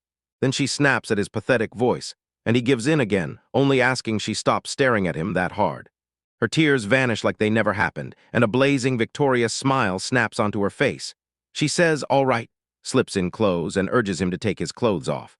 The second she leans in, his cheeks go red-hot, and he panics, thinking, should I have just kicked her out? Without wasting a second, she slips behind him and starts untying him from his robe. "I'll help you," she breathes, and the moment she's close, he sweats harder and blushes like crazy. He's utterly crushed. His face is blazing red, sweat pours down as he stammers out that it's way too shameful, and to him it feels like straight-up torture. That crushing shame yanks up a humiliating memory from his childhood, when he accidentally carried his sister's underwear to school instead of his handkerchief, thinking it was the worst embarrassment of his life until right now. He yells at her to shut it, saying it's straight up humiliating that someone he knows is doing for him what he can do himself. Then she's flustered, and he snaps that he needs to know if this is going to keep happening and what's next. Is she also going to wash his underwear for him? His outburst punches the air out of him, leaving him gasping, and the maid, standing by the doorway, whips her gaze back with worried eyes, asking what's wrong. He only manages to choke out that he can't do it. He insists it's not her fault, then begs her to just shut her eyes for a moment, and swears he doesn't want her acting shy around him. The maid agrees, but she coyly throws a hand over her face, peeking through her fingers, and teases that his request is totally unfair. Her face suddenly softens into pure, focused devotion, and with a gentle smile, she swears she'll only keep her eyes on his glowing face. Her fierce words and unshakable stare hit him like lightning, and before he can breathe, his heart crashes in his chest and a scorching blush spreads over his whole face. He jolts his head up in panic, his whole body bracing, clearly rattled. Somehow he's ended up totally undressed, with only a towel hastily knotted around his waist and sweat trickling down his brow. Her pigtails swung as she glanced back over her shoulder, a cocky, sparkling smile lighting up her lips, and that playful little move instantly detonated panic in him. Red-faced, he clamped a hand over his mouth and stammered, practically begging to know what she thought she was doing. In a steamy room, Takumi Kaneshita recoils in pure shock, yelping in disbelief as Dane Luludora looms over him and swings a huge, menacing lobster claw right into view. Then she demands to know what she's doing. She stares down at him, thumb on his chin like she's thinking, and her face clearly reads, "Why are you freaking out?"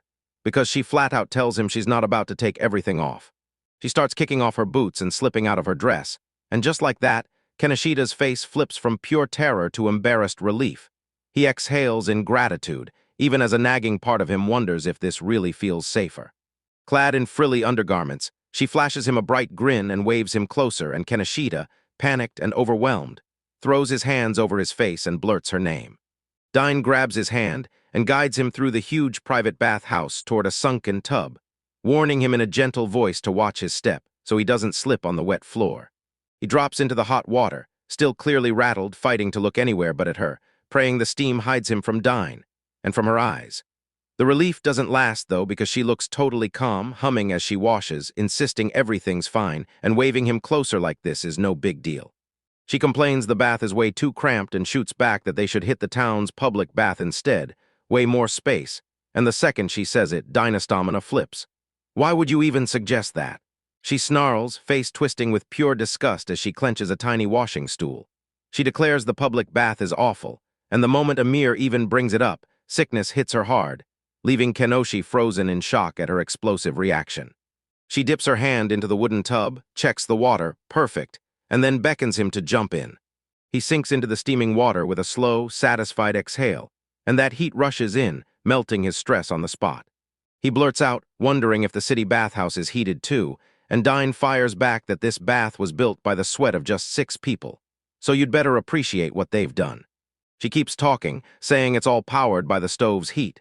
She's heard magic can tweak the temperature, but she's convinced that only happens in a few very specific places.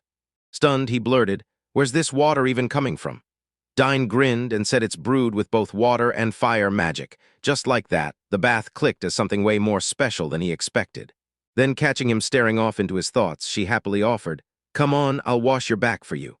Before he can even process it, she's right behind him, already soaping up a sponge.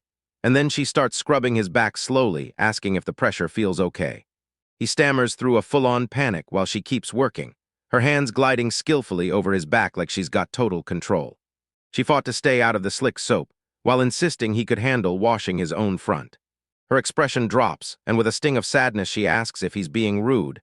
Then she throws out another option. Maybe he'd rather be whipped instead. She lunges in from behind, clamps her arms around him tight, and grins that he's just going to have to live with it, while he jerks in shock, yelling, "Where do you think you're taking me?" His frantic shouting won't quit. He keeps begging Dine to stop, yelling that there are places she can't go, and then he spirals, asking if she's mad at him, even doubting she can wash him right. 30 minutes later, it's finally over. Dine strides in grinning, tells him to bask in the freshly cleaned vibe, and orders him, "Don't you dare mention it." Under a towel, a mortified Kanashida barely squeaks out a weak thank you, then mumbles that she scrubbed every single centimeter. After he recovers, he tells Dine he wants her in his bedroom later that night, saying he's got something he can't wait to show her. Dine freezes, asking if he means at night, but he doesn't back down, and she nods, promising she'll get ready.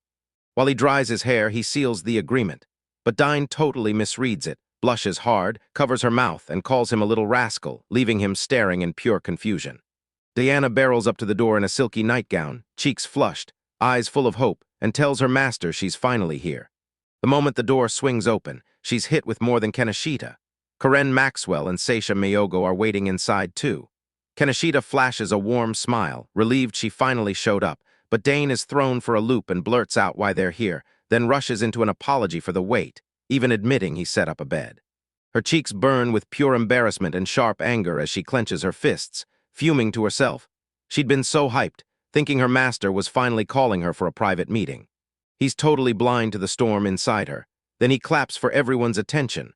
Once the crowd gathers, he steps up and announces that he's ready to unveil a brand new product from his construction company. When that announcement hits, the whole room snaps into motion. Dine and Sisha shoot forward, hands clapping as bright excitement takes over.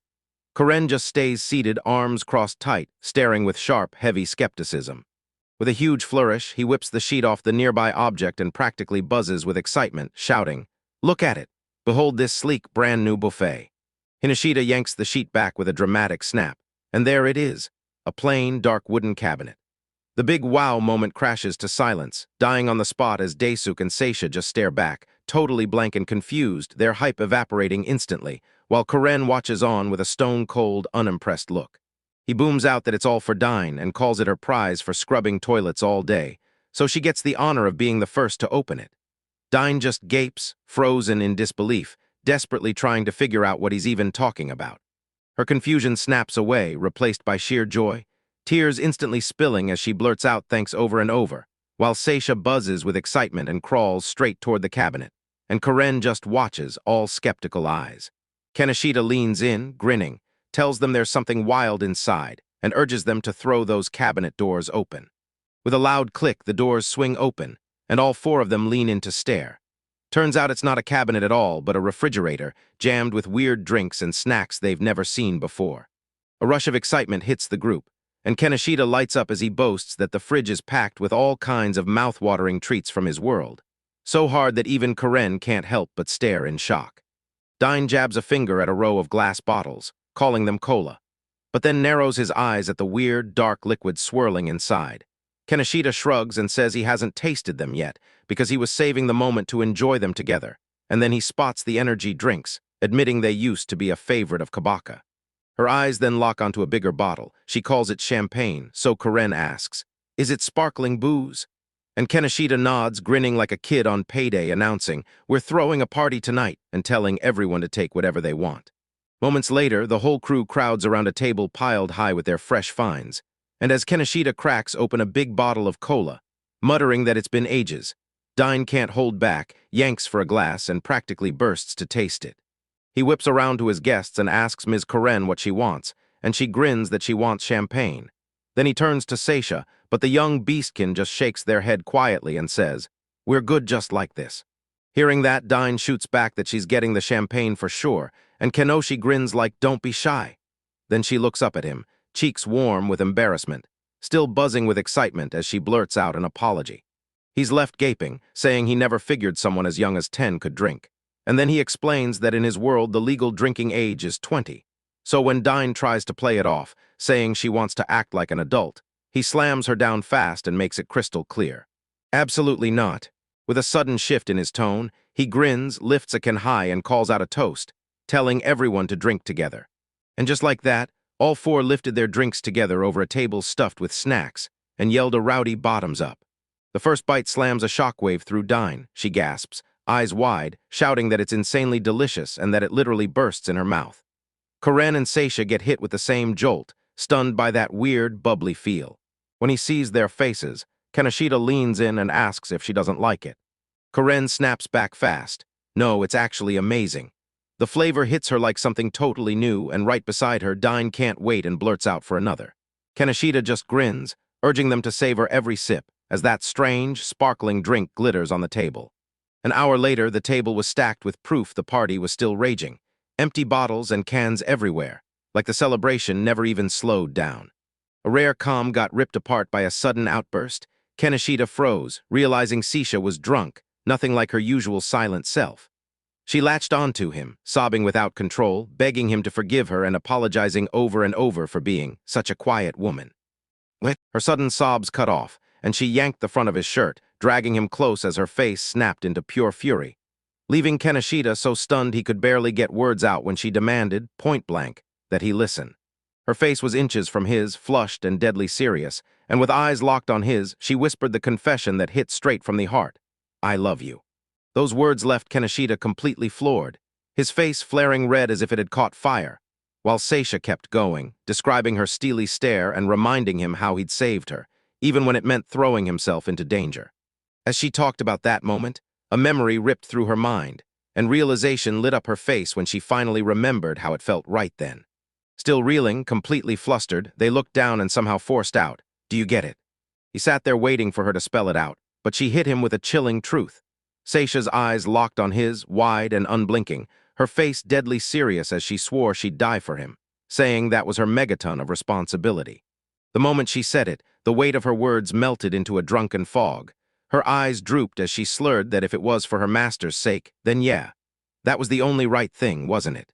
Before he could even process it, another woman slid in close, grinning as she teased him to pieces and badgered his confused stare, while Sisha, After making her big declaration, collapsed completely across his lap, soft snoring already slipping out of her lips.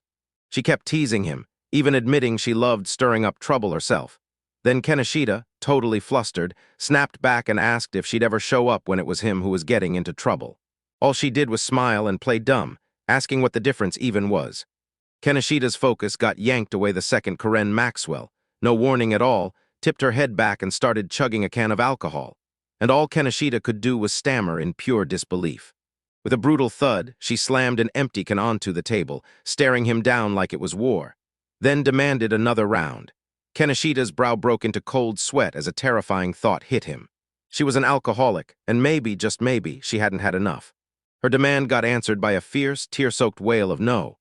And in the next heartbeat, Karen's composure snapped like glass.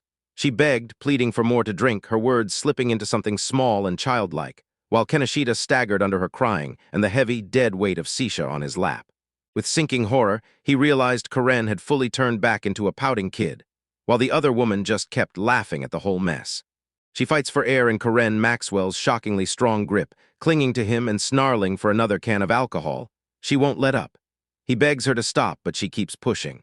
At the same time, Sisha wraps him in a vice-like hold too, and a short-haired woman just stands there, watching the whole chaos spill out. She presses her face against his, nuzzling him with warm, purr-like affection, and it hits him like a wave. Flustered beyond reason, Kaneshita can only think. She's acting just like a cat.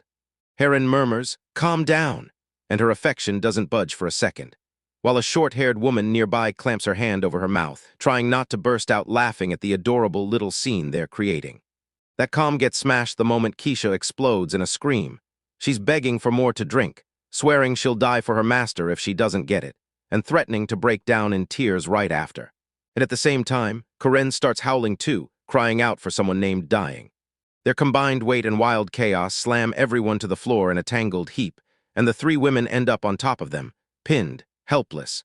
Kaneshita erupts with a desperate, wailing cry, begging someone to save him. Under a blinding morning sky, Takumi Kaneshita jolts awake with a gasp, then freezes, realizing he's somehow up way earlier than he ever should be. He sinks into the bed, cranes his head toward the window, and studies that gloomy, rain-choked sky like it's about to burst, then gives a quick pat to his back and heads out of the room. He weighs his next move, decides it's way too soon to fire up the stove, and grumbles that he needs shoes just to warm up the fields. He shivers, then two little fairy-like maids pop up beside him. The pigtail-haired one claims she can juggle the shelves, but not the bed, while Dine wails that she's too weak to help her master at all. Kaneshita shuts his eyes with a tired, mild exasperation. As he steps into the room, he spots General Payment outside and shouts for her. She whips around and asks how the castle's master is doing. Then she admits she needs a hand moving some things, promises her troops can match anyone back in the capital, and basically thanks him a mile ahead of time. She lays it all out. She plans to build yet another heap of stones. So from up on the rooftop, Kaneshita goes still for a beat, then makes up his mind and heads straight to talk to Payment himself. After that decision, he strides into a massive common hall where soldiers pack the room, stuffing food and shouting over the noise at the long wooden tables.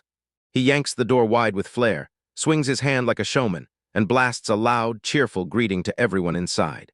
He stands before the assembled soldiers, and the whole line of faces snaps with shock, mixed with pure dread, as they stare him down, clearly thrown off by his sudden arrival. He raises a hand and tries to shatter the tense silence with a shaky, hesitant word. Once he finally finds his voice, he blurts out that he's got a mission, and asks if a few of them can help. The moment he says it, their anxiety spikes, fear rippling through the group as the soldier recoils and mutters in hushed whispers about just how scared they are. He catches it all, grimaces, and realizes the situation has turned painfully awkward. While the soldiers fumble over their words and dodge his stare, a long-haired guy with wavy locks just stands off to the side, smirking like he already knows exactly how this will play out. Kaneshita gritted his teeth.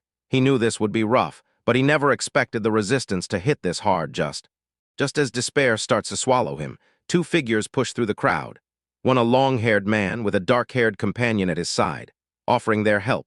And when Kaneshita realizes this isn't a dream, he bows so deeply in pure gratitude that it's almost like his hope returns on the spot. The long-haired man snaps, "I'm Private Gustav," and points his companion as Private Bamps. Then Kaneshita fires back, "I'm Takru." But Gustav just grins like he already knows who he is, and the whole moment screams they've got each other figured out. He faces Takomi Kaneshita and drops a chilling rumor he's heard, about him eating human flesh. But once he sees him, he can't help noticing that Kaneshita just looks like everyone else. Bamps is baffled too, asking why anyone would invent stories about Gustav's hair being brewed into a decoction that cures every sickness. Kaneshita nods, then wonders why he isn't treated like a monster if those tales are supposed to be true. Gustav sweeps forward and hands over a lock of his hair. Then Bams suddenly doubles over, going deadly pale. Kaneshita rushes in, worried, asking what's wrong. Bams groans that he got hurt in a recent battle, and he's been slipping ever since. His companion just grins, calls Kaneshita my lord, and nudges them to start the job. Kaneshita nods right away, already hoping their work will end up making a real difference. BAMS snaps upright and tells them he's ready to keep moving. Once everything's settled, Kaneshita grins and blurts out his first command. Gustav and Bams, move every last piece of furniture out of that room. The two soldiers snap to attention, eager to start. Once the area clears, Kaneshita drops to his knees and slams both hands flat to the ground. Then a blinding burst explodes up from beneath his palms, blasting outward with brutal force, and Gustav and Bams can only gape as they watch their fortress master unleash pure, terrifying power. It's not just power. It shows up like a high-tech furnace, with a water heater pumping scorching hot water through pipes hidden under the floor, turning the whole room into a warm blast of direct heat and radiant glow. He remembered the brutal, freezing air, and swore he wished he could rip open a portal from some hot country straight to this spot. Anything so he'd never have to feel that cold again. He finally admitted to himself that his powers were basically cheating, and he vowed to keep pushing on with his work. He turned to his new subordinates, saluted them, and thanked them for all their hard work, but Gustav brushed off the praise like it was nothing, while Bams chimed in too, urging Kaneshita to step back and let them handle the heavy lifting. Then he asks, "Can I call you again when more work shows up?" Once Gustav Radiliogers has that handled, Kaneshita turns right around and asks if they can spare some money. He asks Gustav if they've got anything else to do, and Gustav just stares back in confusion, because they were only about to eat and sleep. Right on the opening, Kaneshita pounces with, "How about a drink instead?" And you can practically see both men freeze in shock. Gustav's shock flips to pure joy as he starts thanking him over and over, and Kaneshita just smiles back and confirms he's got beer, so they can grab it any time they want. Not long after, the three guys crowd around a table, cracking open canned drinks and munching snacks in a calm, friendly little moment. He grins as his guests take that first sip of the canned beer, and Gustav's eyes fly wide in total shock. "Wait, this is insanely delicious." He blurts out, stunned that there's not a drop of bitterness in it. Bamps clutches his own can and chimes in, thrilled like he could live on this moment alone. And when he sees their reactions, Kaneshita just laughs, pleased as can be. The three men sink into the cushions around the low table, basking in the warm, welcoming vibe as they clink glasses and tear into snacks like it's a little celebration. As the evening winds down, Gustav and Bamps pour out their heartfelt thanks, demanding that he remembers the debt he owes and calling him back again soon. So he just watches them walk off with a warm, gentle smile, happy that they had a great time. Alone at last, the silence of his bare, sparsely furnished room crashes back in. Then he crumples to the floor, not from exhaustion, but from pure bliss. His hands bury themselves into the plush fibers of a brand new carpet, and the comfort hits him like he forgot what joy felt like. So he lets out a happy sigh and immediately regrets not having it sooner. Just as he thought he could finally breathe in peace, a voice snaps from the doorway. Kara Maxwell stands there, staring down at him, startled, and blazes. "What are you doing?" Then he jerks his gaze up and shouts her name. With a wide grin, he brags that he's installed heating, so the room's nice and warm, then tells her to try it, walk on it if she wants. Karen looks him dead in the eye and snaps, "Take your shoes off before you step on the carpet." Her eyes snapped wide the second her fingertips brushed the surface, and heat rushed to her cheeks as she blurted, "It's warm."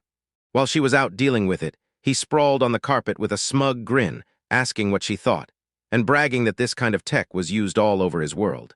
He even gestured at the pillow like, "Hey, try sleeping on that warm spot," then pointed to a specific place and urged her to test it out.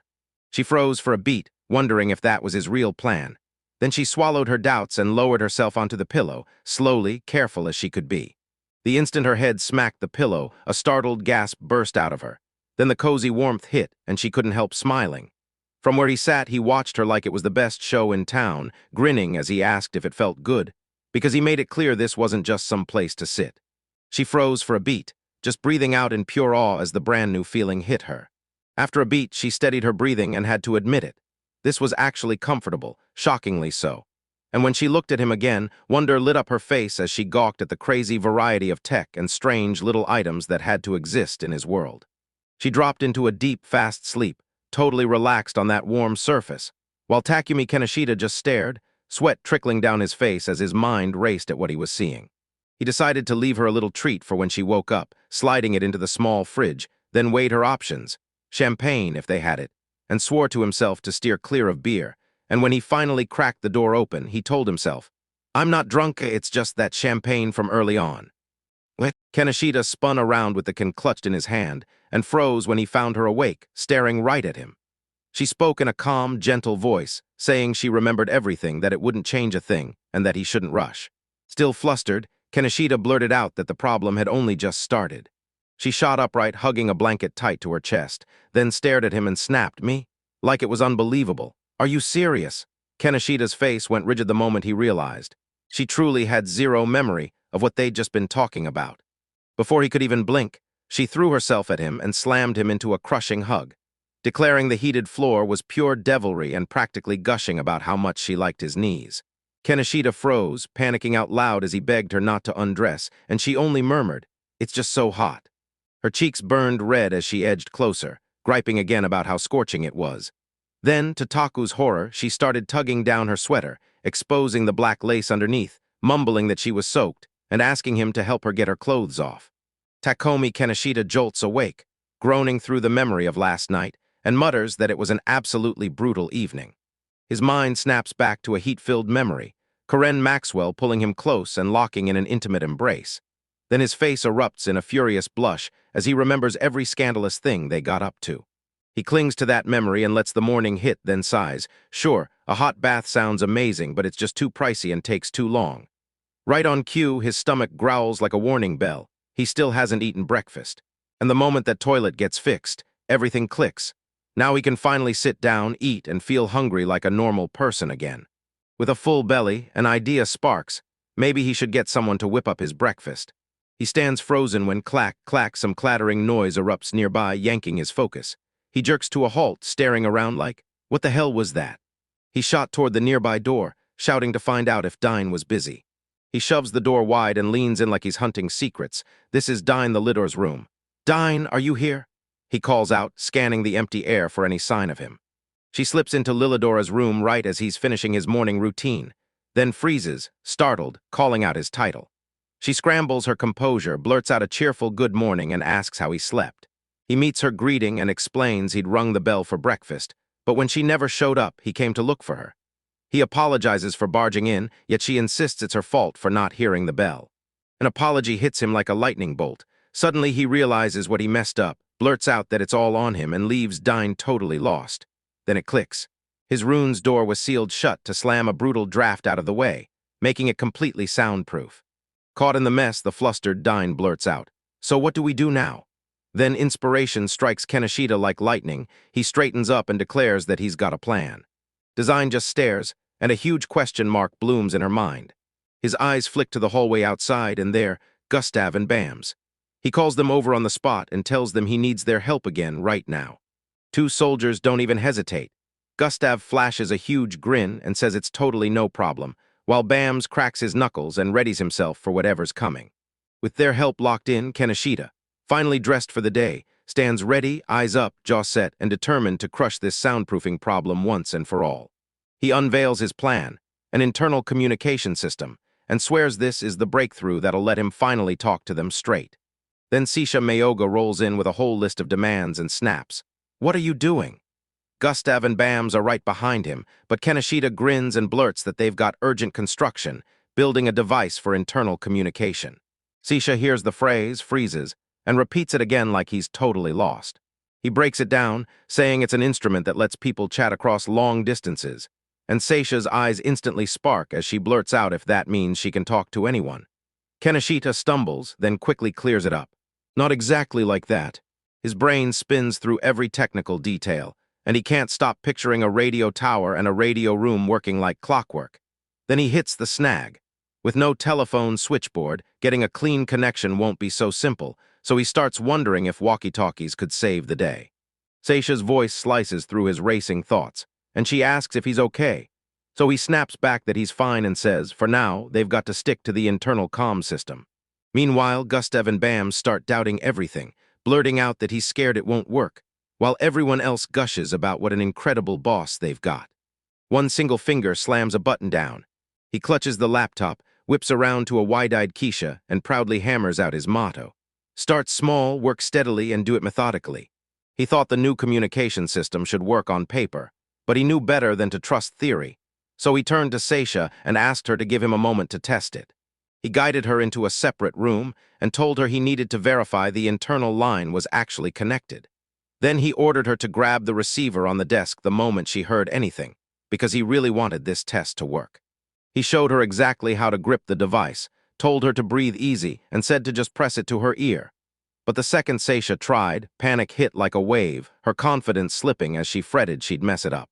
He shot her one last burst of encouragement, telling her he was counting on her, and then he was gone. Sisha stood there alone, heart racing beside that strange new device. He slipped back into his own quarters, slid into the same spot at his desk, and stared at the identical setup. Then he jabbed a button on the console, kicked off the call, and held his breath waiting for someone to answer. The line stayed dead silent, and concern flickered across his face as he wondered. Did she not answer, or did the message get swallowed somewhere? Suddenly a sharp click crackled through the receiver, and joy flooded his face. "Hello," he blurted into the mouthpiece. "Ah, it's me, Takuru." He presses the receiver to his ear and barks, asking if Sisha can hear him, but all he gets back is a thin hiss of static, so he can't shake the fear that the connection is dead. The static snaps away, and right then heavy, panicked breathing slams into the air. His face twists and worry hits him hard. On the other end of the line, Sisha is fully freaking out, wheezing like she can't breathe. Does she just hear voices because she's losing it? She can hear his voice crystal clear, but there's nobody in sight. Kaneshita catches the panic right away and snaps, "Breathe, get a grip." Because if she can't answer, he won't make heads or tails of a word she's saying. After his orders, she makes herself inhale and exhale, slowly, steadily, until her nerves finally stop screaming, and when her composure comes back, he softly asks if she's calmed down. Her panic melts into pure wonder as she blurts out that she can hear him perfectly, so clear it's like he's standing right next to her. And that one moment of relief hits Kaneshita like a wave, because with this kind of flawless reception and zero interference, he's forced to call the experiment a total success. Leaning over her desk, Sisha tells him it's weirdly convenient. Since she can't see his face, she finds it way easier to talk, and he just laughs along like, yeah, she's got a point. When the test finally wraps up, he steps forward, declares the experiment over, and thanks Sisha for her priceless help, while she just stays by the desk with the receiver in hand, quietly glowing with pride. She stammers, cheeks burning with pure excitement, and on the other end, Takumi Kaneshita stares at his receiver in shock, asking if the call is already done. Her excitement explodes. She bolts up to the rooftop, cheering the successful test under the open sky. Meanwhile, in his office, Kaneshita fires off another call, this time to Lilidor's room, demanding to hear what happened, but his worry snaps into wide-eyed shock when the voice on the other end isn't at all who he expected. A loud, cheerful voice blasts out of the receiver. She introduces herself as General Arietta Pyman of the Western Corps, and Kaneshita can do nothing but stare, completely dumbfounded by the surprise call. She stands next to a flustered Dine, Lulu Dora, and tells her straight up. Koren tipped her off about the new internal communication system, and she just had asterisk to test that hilarious new device herself. Her playful grin drops the second.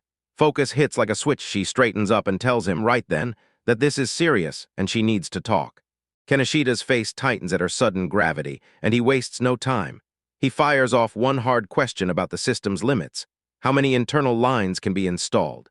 He leans in, eyes locked, and his face snaps from focus to straight-up disbelief. General Payman's request is unreal. She's asking for about 1,000 telephone units, and the moment he hears it, he knows installing them all at once is just not possible. His comm snaps the second he explodes into the receiver, screaming that she's just rewriting the deal again. Then he insists that even with his magic power cranked up, it still won't be enough. Payman on the other end brightens up and blurts, "If doing it all at once is impossible, then why not try it simultaneously?" A calm understanding settles over her face as Kaneshita collapses into his chair, begging for mercy. insisting his magical reserves are nowhere near enough for something that big. He demanded to know what she meant, and you could feel the vibe shift in the air. General Payman's voice turned deadly serious the moment she finally confessed her real plan. She needs as many units installed as possible because the full moon is creeping closer, and that's exactly why she's pushing so hard.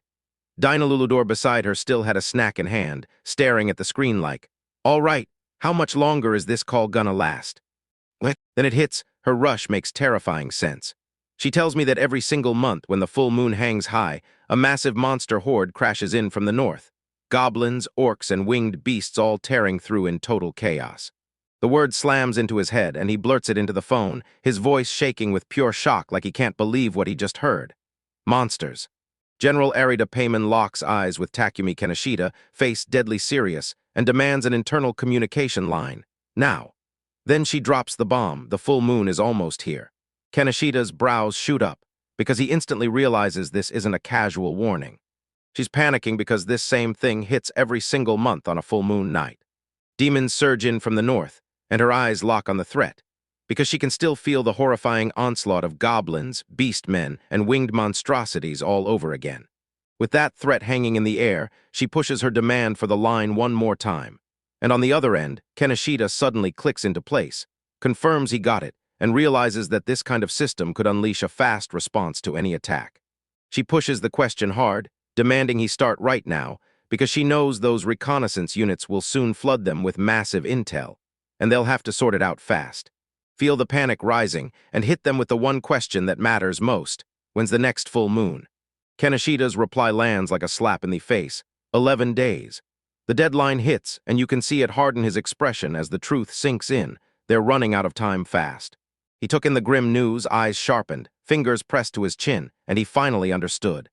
That full moon blazing overhead felt like a countdown in the sky, and he gritted his teeth, vowing to start his work that very day.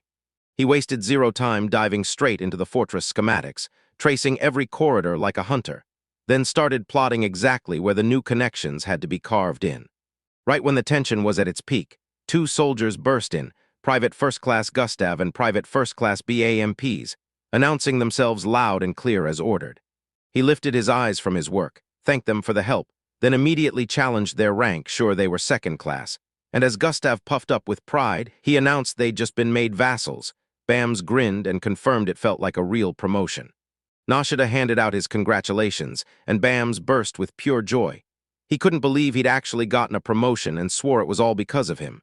Then Gustav, calm as ever, said they were ready to help out for the day.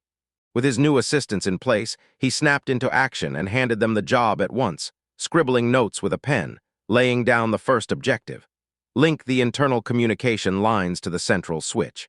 He starts by carefully sketching the fortress map, pinpointing every internal comm line and the exact spot of the central commutator.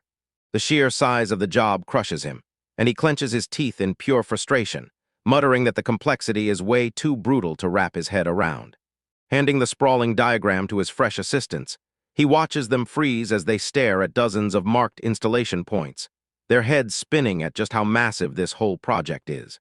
Takumi clocks their nerves and explains it straight. No, smartphones aren't here the way they should be, but you can turn one into an internal comm line if you hook up a special antenna. He tells them to make do with what they've got, and his assistants, now fired up, roar their agreement. And with that, the brutal grind kicks off. 3 men shove into the chaos, hauling books, dragging equipment around, and running wires through the whole fortress, all while Takumi barks orders. After a brutal day of non-stop labor, Takumi's totally wiped out, can't even lift a finger. A bubbly maid with long, light hair steadies his limp body and laughs that he's adorable when he's exhausted, right before he finally face-plants onto the nearest bed and collapses. As he slumps there, drained and breathless, the maid leans in with a dazzling smile and all bright energy, cheerfully offers to help him get undressed. She burst into the room and caught another maid, same hair, same pigtails, trying to strip the flustered Takumi Kaneshita.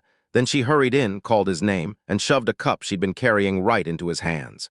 She stammered her way through the truth, then blurted that she'd brought tea brewed from medicinal herbs. He flopped back on the bed, eyes barely cracked open, and stared at the tea offer like his exhaustion was trying to talk him out of it. But the moment that sweet aroma hit him, fresh energy surged through his body, and the maid told him the tea's effect was small. yet it packed special properties that could genuinely pull your strength back. With a bright, hopeful look, she asked if he wanted to try it, while the other maid stood by, staring as she leaned in even closer, swearing she'd help him drink his. His tired eyes flicked up as her hand reached out, steadying his head like a gentle lifeline. She scooped him up with tender care, cradling him against her so he could drink while he leaned into her like it was the safest place in the world. And Takumi couldn't stop himself. Being this close to her, in that helpless moment, made his heart race because even like this, she was beautiful. He sprawled in bed while the next maid leaned in and asked Sisha to fetch him a cup, and Sisha, still holding the steaming drink, blew softly over the dark liquid until it cooled, then handed it to him. When she pressed the cup to his lips, a deep blush exploded across his face, total helplessness, like a child being cared for. Sisha only grinned and urged him to drink. He tipped his head back and drank the maid's hand steady, as she helped him with. With one last desperate gulp, he drained the cup to the last drop, and that soothing warmth surged through his worn-out body like a lifeline. Spotting the cup was empty, Sisha leaned in, her face turning earnest, and she quietly asked how he was feeling as his energy surged back, he locked eyes with her, soft warmth on his face, and said her name, his voice brimming with pure gratitude, thanking her for saving him. He let out a small laugh and told her it was more than enough. And as he stood there by the bed, Keisha blurted out her apology. She'd gladly make more, but she'd run out of the tea leaves she needed. Meanwhile, Sisha and a maid with braided hair crack up together in a burst of laughter, their spirits soaring. Meanwhile, Gustav, the soldier, stands with his back to everyone, looming there in complete silence like a shadow that won't move. He bursts into the office to find Takumi Kaneshita stretching like a brand-new man, totally refreshed.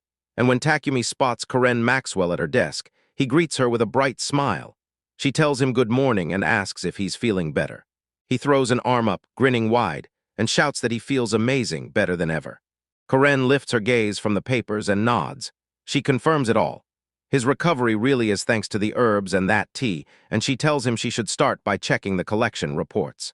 She breaks it down and points to the exact medicinal plant, Bregant.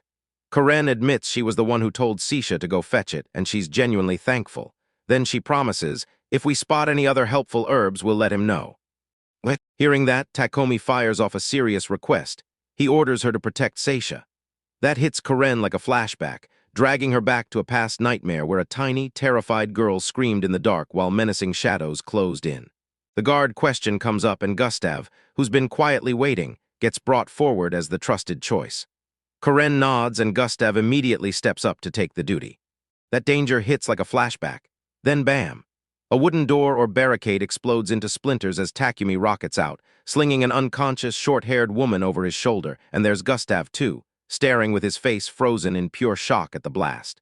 His mind tore open, snapshots of the past exploding in flashes. That terrifying fall, a young girl with reddish-brown hair handing him just one flower, and the maids, Sisha, Dine, and Karen Maxwell, staring at him like they were judging who won. As his mind drifted and the memories slipped away, exhaustion crashed back into his body, and he found himself being carried, flanked on both sides by Gustav and Bams, who said it had been a brutally hard day. They carefully set him in his bed, and just as the two soldiers took off, they wished the maid good luck and left him in her hands, while all he could think about for a whole week was finally getting some sleep. With him finally resting, Sisha and Dine Luludora started fussing over him right away. Sisha gazed at his tired face like it was the cutest thing ever, saying she could watch him forever, while Dine panicked and insisted he'd be doomed without her help, claiming she was the best medicine for him.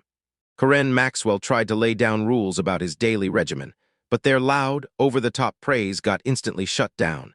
Then a wild chaos erupted at his bedside and Karen snapped, demanding everyone calm down. Even with all that chaos swirling around him, he stayed sharp. He knew this was just part of his job, and he admitted it actually helps, but then a quiet laugh slipped out when he realized he'd never get real rest with the noise like this. As Karen and Sisha left, he just watched them go. He called out to Karen, who sat up with fresh sparks in her eyes, and when she asked about his newest invention, surveillance cameras, he just winked like he'd already won, telling her she'd learn the truth tomorrow, because with the full moon looming, they only had 8 days left and no time to waste. At her desk, Karen Maxwell hammered out a report with a massive fortress looming on the horizon, locked in and completely unshakable. The report lays out the meeting with General Arida Payman, who spelled out why they'd be strategically included, and those internal fault lines of conflict were already sharpening their plan, turning it into a weapon that could win the next defense. The report also says Takumi Kaneshita keeps pushing himself too hard, and that's why they ordered him to take a real break, so his body and mind can finally recover. With one calm final stroke, she seals the page and officially finishes the report. That recommendation wasn't random. Those vivid memories of Kaneshita's last days still haunted me, panicked, exhausted, and begging for mercy as his duties crushed him. Because of her report, a fresh-faced, happy Kaneshita suddenly calls out her name and waves her goodbye, grinning like nothing happened. Then he heads out with the maids, Sisha and Dine, all of them smiling bright. She watches them disappear from her desk, calm as stone, eyes drifting into a silent, deep question. What does rest even really mean? She greets Takumi Kaneshita with a smile that feels way too wrong, calls out a cheerful good morning, and asks how he's really doing. Then Takumi looks up from his bed, visibly thrown by it. He answers with a soft chuckle, and you can tell his fever's eased, probably thanks to that herbal tea he just drank. Then as he talks, she slips onto the edge of his bedside and presses a palm to his forehead, checking is. Concerned, he snaps his focus to her and asks if she's okay, but even with her strained face still set, she swears she's fine, like always, while he clearly doesn't buy it. He blurts out the problem, staring at her face like her smile is a riddle, and then he claims it's overflowing with love. The moment he wonders out loud why she's grinning this early, embarrassment hits him hard, and you can practically see him stumble in his own feelings. She leans in so close the air feels electric, insisting, right through the oddness, that this smile is supposed to mend the tired ache in his heart. And all he can do is stammer, totally blindsided by how sincere she sounds. He finally clocks it, she's squeezing out that smile just for him, and once it hits, he thanks Karen and vows, "I'll be back at work soon," promising you'll get better fast. Hearing it finally works, she presses her cheek, grinning like it all paid off, and decides her hard work was absolutely worth it.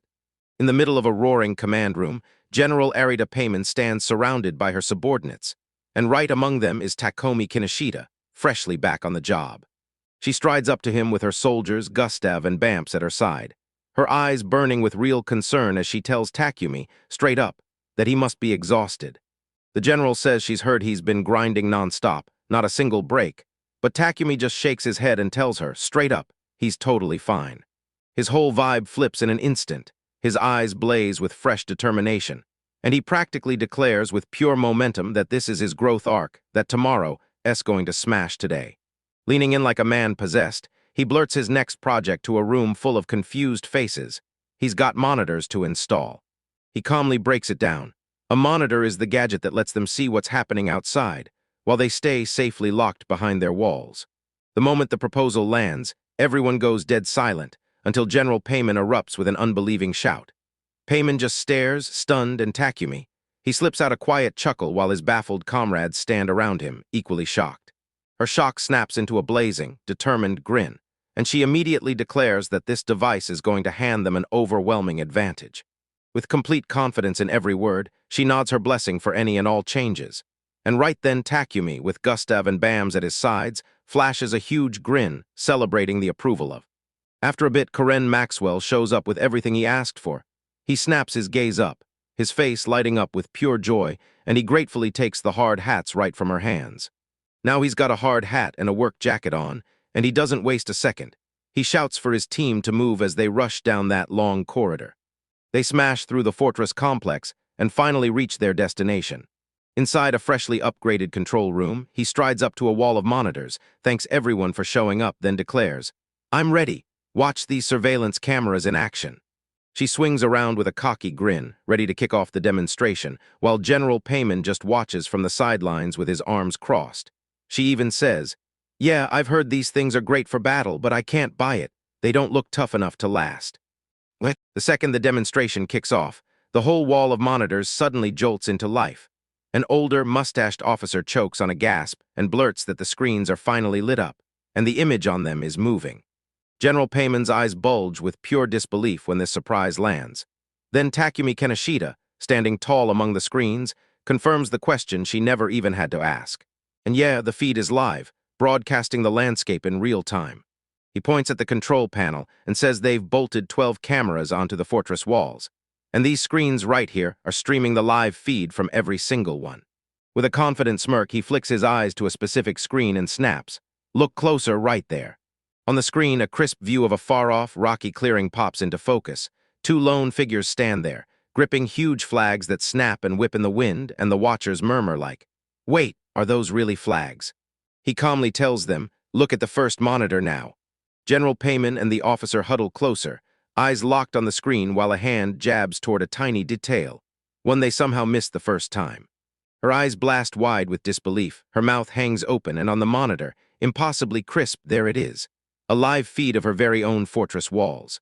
With her staring, Takumi Kaneshita, still in his hard hat, leans in and begs for her thoughts, then points to the screen where two of her soldiers perch on the wall, flags snapping in the wind, and he beams. That view is coming straight from one of the brand new cameras.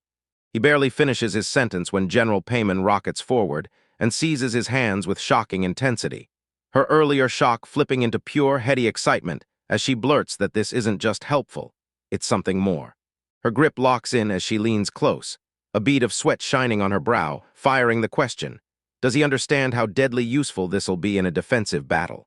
Takumi is caught off guard by her sudden heat, and all he can do is let out a startled. Right before he can even process her question, she snaps her head to her staff and blasts out with triumphant energy, calling the new system a real revolution. Then her officers catch fire with her excitement, cheering in unison as one of them yells that he's thinking the exact same thing. While everyone's still partying, Takumi slips off to the side, a hot blush creeping up his neck. He's loving the praise, but he's got more to spill, and then he drops the real bombshell. The camera can do something else too. He whips around to a control console, hovering his hands over the buttons while nervous sweat slicks his face. "Just a moment," he blurts, getting ready to put on the show. General Payman and her assistant, Kara Maxwell, lock in and wait, practically vibrating with anticipation. After that first rush of excitement, she finally steadied herself. Then General Payman snapped, cleared her throat with a sharp, commanding cough. She whips around to Takumi, and that fierce seriousness on her face turns into raw, grateful relief. She thanks him fast, saying that with the internal comms and the cameras in place, their fights are suddenly going to get way easier. With bright, cheerful energy, he shoots his hands up, taps his hard hat, and promises, right there, that he'll teach them how to run the new system, and everyone else just eagerly goes along. Right nearby, two soldiers, Gustav and Bams, hang on every word, and Bams grins like, "Looks like it all wrapped up cleanly." Overhearing it, Takumi pivots with a quiet smile and says he's just relieved he could help. Gustav stared in awe, because even with Takumi's skinny frame, he still busts his back like two men, and then Gustav declares him the perfect master for their fortress. The chat gets slammed to a stop when General Payman fires a hard question at young inventor. Will that camera stay crystal clear in total darkness? Takumi freezes, admits the sensitivity is there, but he just can't swear how sharp the image will be when the lights are gone. Her worry isn't just emotion, it's strategy. Facing her troops, she warns them that these monsters strike after dark, and while a full moon usually gives them enough light, bad weather turns the battlefield pitch black and deadly. She worries out loud, saying sure, they've lit a ton of bonfires, but the darkness still clings, and those monsters see perfectly in the night. Then Takumi Kaneshita, eyes locked on a wall of monitors, promises her he'll get the new lighting system installed in just 5 days, right before the full moon. He boldly swears the new system will shine brighter than the lights in their own quarters. Then the general shoots back with a skeptical frown, acting like she won't believe it until she sees it with her own eyes. The general grills him for every detail, demanding to know what kind of lighting he's planning, then snuffs ordinary streetlights as useless. Kara Maxwell glances over her shoulder at the device in his grip and tells him straight up. One of the options he found may be decent, but it won't light up nearly enough space. Just as he digests their feedback, a wild idea suddenly hits him like lightning. His eyes flare with discovery, and he jabs a finger at the screen, shouting that he cracked the answer. Then everyone else rushes closer as surprise and curiosity hit their faces. Days crawl by, and then the full moon night finally hits, casting everything in ghostly, pale light. That night, Takumi Kaneshita sinks onto a bench, nerves buzzing as Sisha and Dane Luludora flank him, while Kara Maxwell stands guard behind them. In front, a whole line of fully armored soldiers locks into formation, and when the flag rises, the operation finally ignites. He waits while the intercom spits to life, then a soldier's voice cuts through. The enemy is spotted from every direction, and the interception is starting right now. The battle's officially underway. Kaneshita just listens, his stomach knotting tight with pure dread. They'd pushed work until the deadline, with zero time for a proper rehearsal, So now it's anyone's guess whether it'll be enough.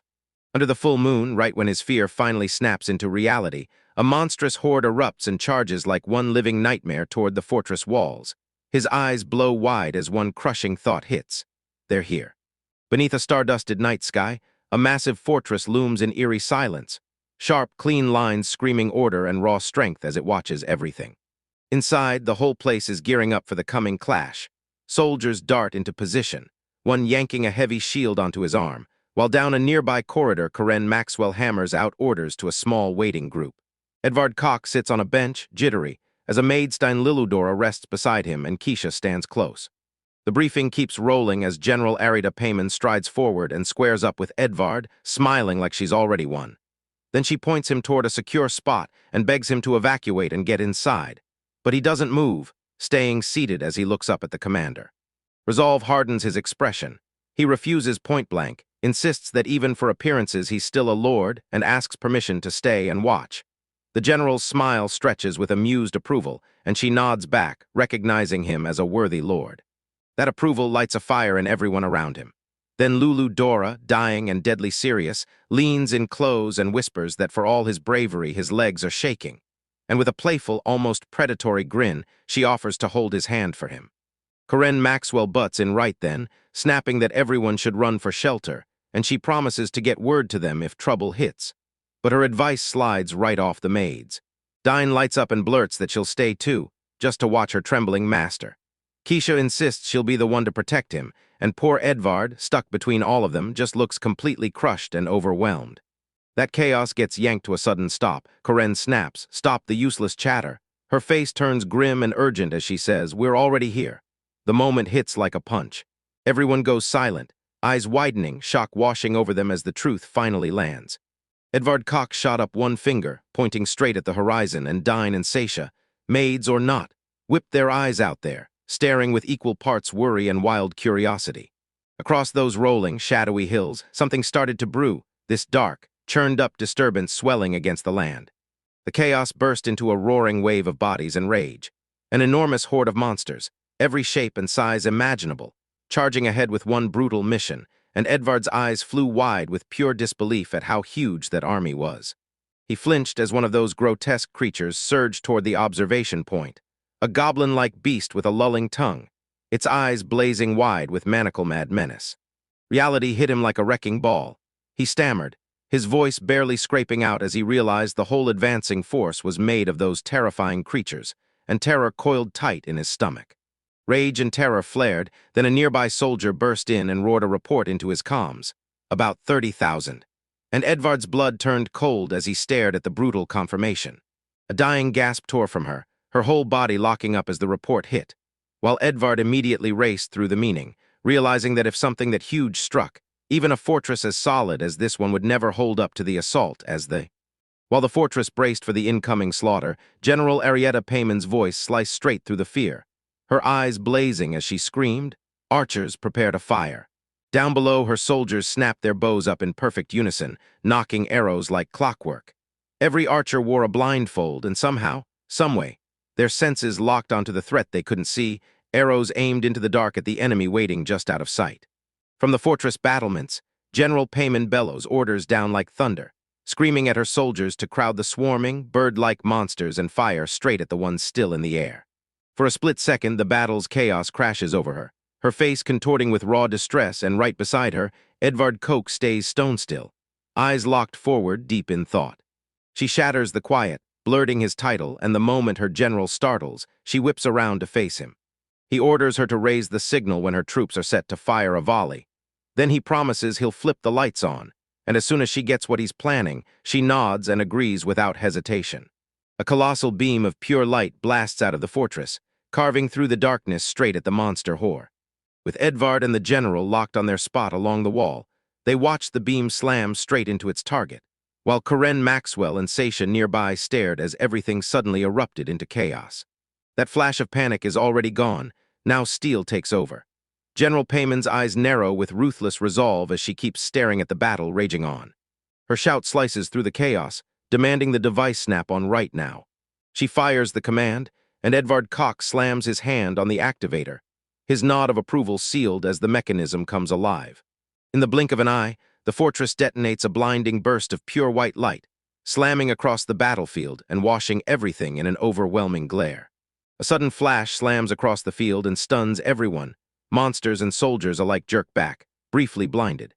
Even General Payman gets caught off guard, shock snapping across her face when she realizes this blinding light is exactly what Edvard promised.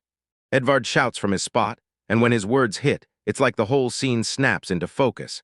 He's telling everyone the enemies are frozen solid by the light. The shock evaporates in an instant, and fierce determination hardens her face. Then she snaps into action, roaring, "All units, get ready for a volley." At the final command, the fortress walls erupt. Arrows thunder out in a brutal storm, raining down through the sky onto a helpless, dazed woman below. On the battlefield, the blinding lights started to die out, and a huge horned monster let out a brutal groan, its eyes fighting to focus again. Right beside it, a smaller goblin snapped back just in time to see the sky darken with arrows, and it screamed in pure terror. His shout got ripped away the moment the first volley hit. An arrow whistled in and slammed into the creature with savage force, blasting it backward through the sky. Inside the fortress command center, urgent reports slam in non-stop. An officer snaps that monsters have hit Zone 16 and that the 4th squad must cut them off, while another alarm screams that the 7th squad is nearly out of arrows. With everything spiraling into controlled chaos, Kara Maxwell fires off a supply request to the 2nd squad, demanding a clear breakdown of what they need besides just more arrows. That stashed officer gets another update: monster cluster in Zone 32. He snaps his orders, sending the mages there immediately, while Edvard Koch nearby flashes a smug grin and reports that every piece of equipment is running flawlessly. The officer takes the word, then barks, "5th Mage Squad, move out to Zone 32. Now." Outside, the grand fortress looms unshaken, its banners snapping in the sky, a bold middle finger to the threat closing in. From a towering height, General Arietta Payman stares down at the battlefield, eyes razor-sharp and locked on every move as she judges the chaos below. Then her voice booms across the courtyard, blasting through the soldiers and whipping them into action. She shouts for a victory cry, and the whole fortress erupts right back with one massive, triumphant roar. Caught in a thunderclap of sound, Edvard Koch spins around, just mildly stunned, staring at the sea of soldiers whose morale is so loud it feels like it could shake the ground. Relief washed over him. Everyone made it back safe, but he couldn't help wondering if the damage was really that small to celebrate. Then it hit him hard. He used to hate his class, swearing it was pointless, yet now he finally understood.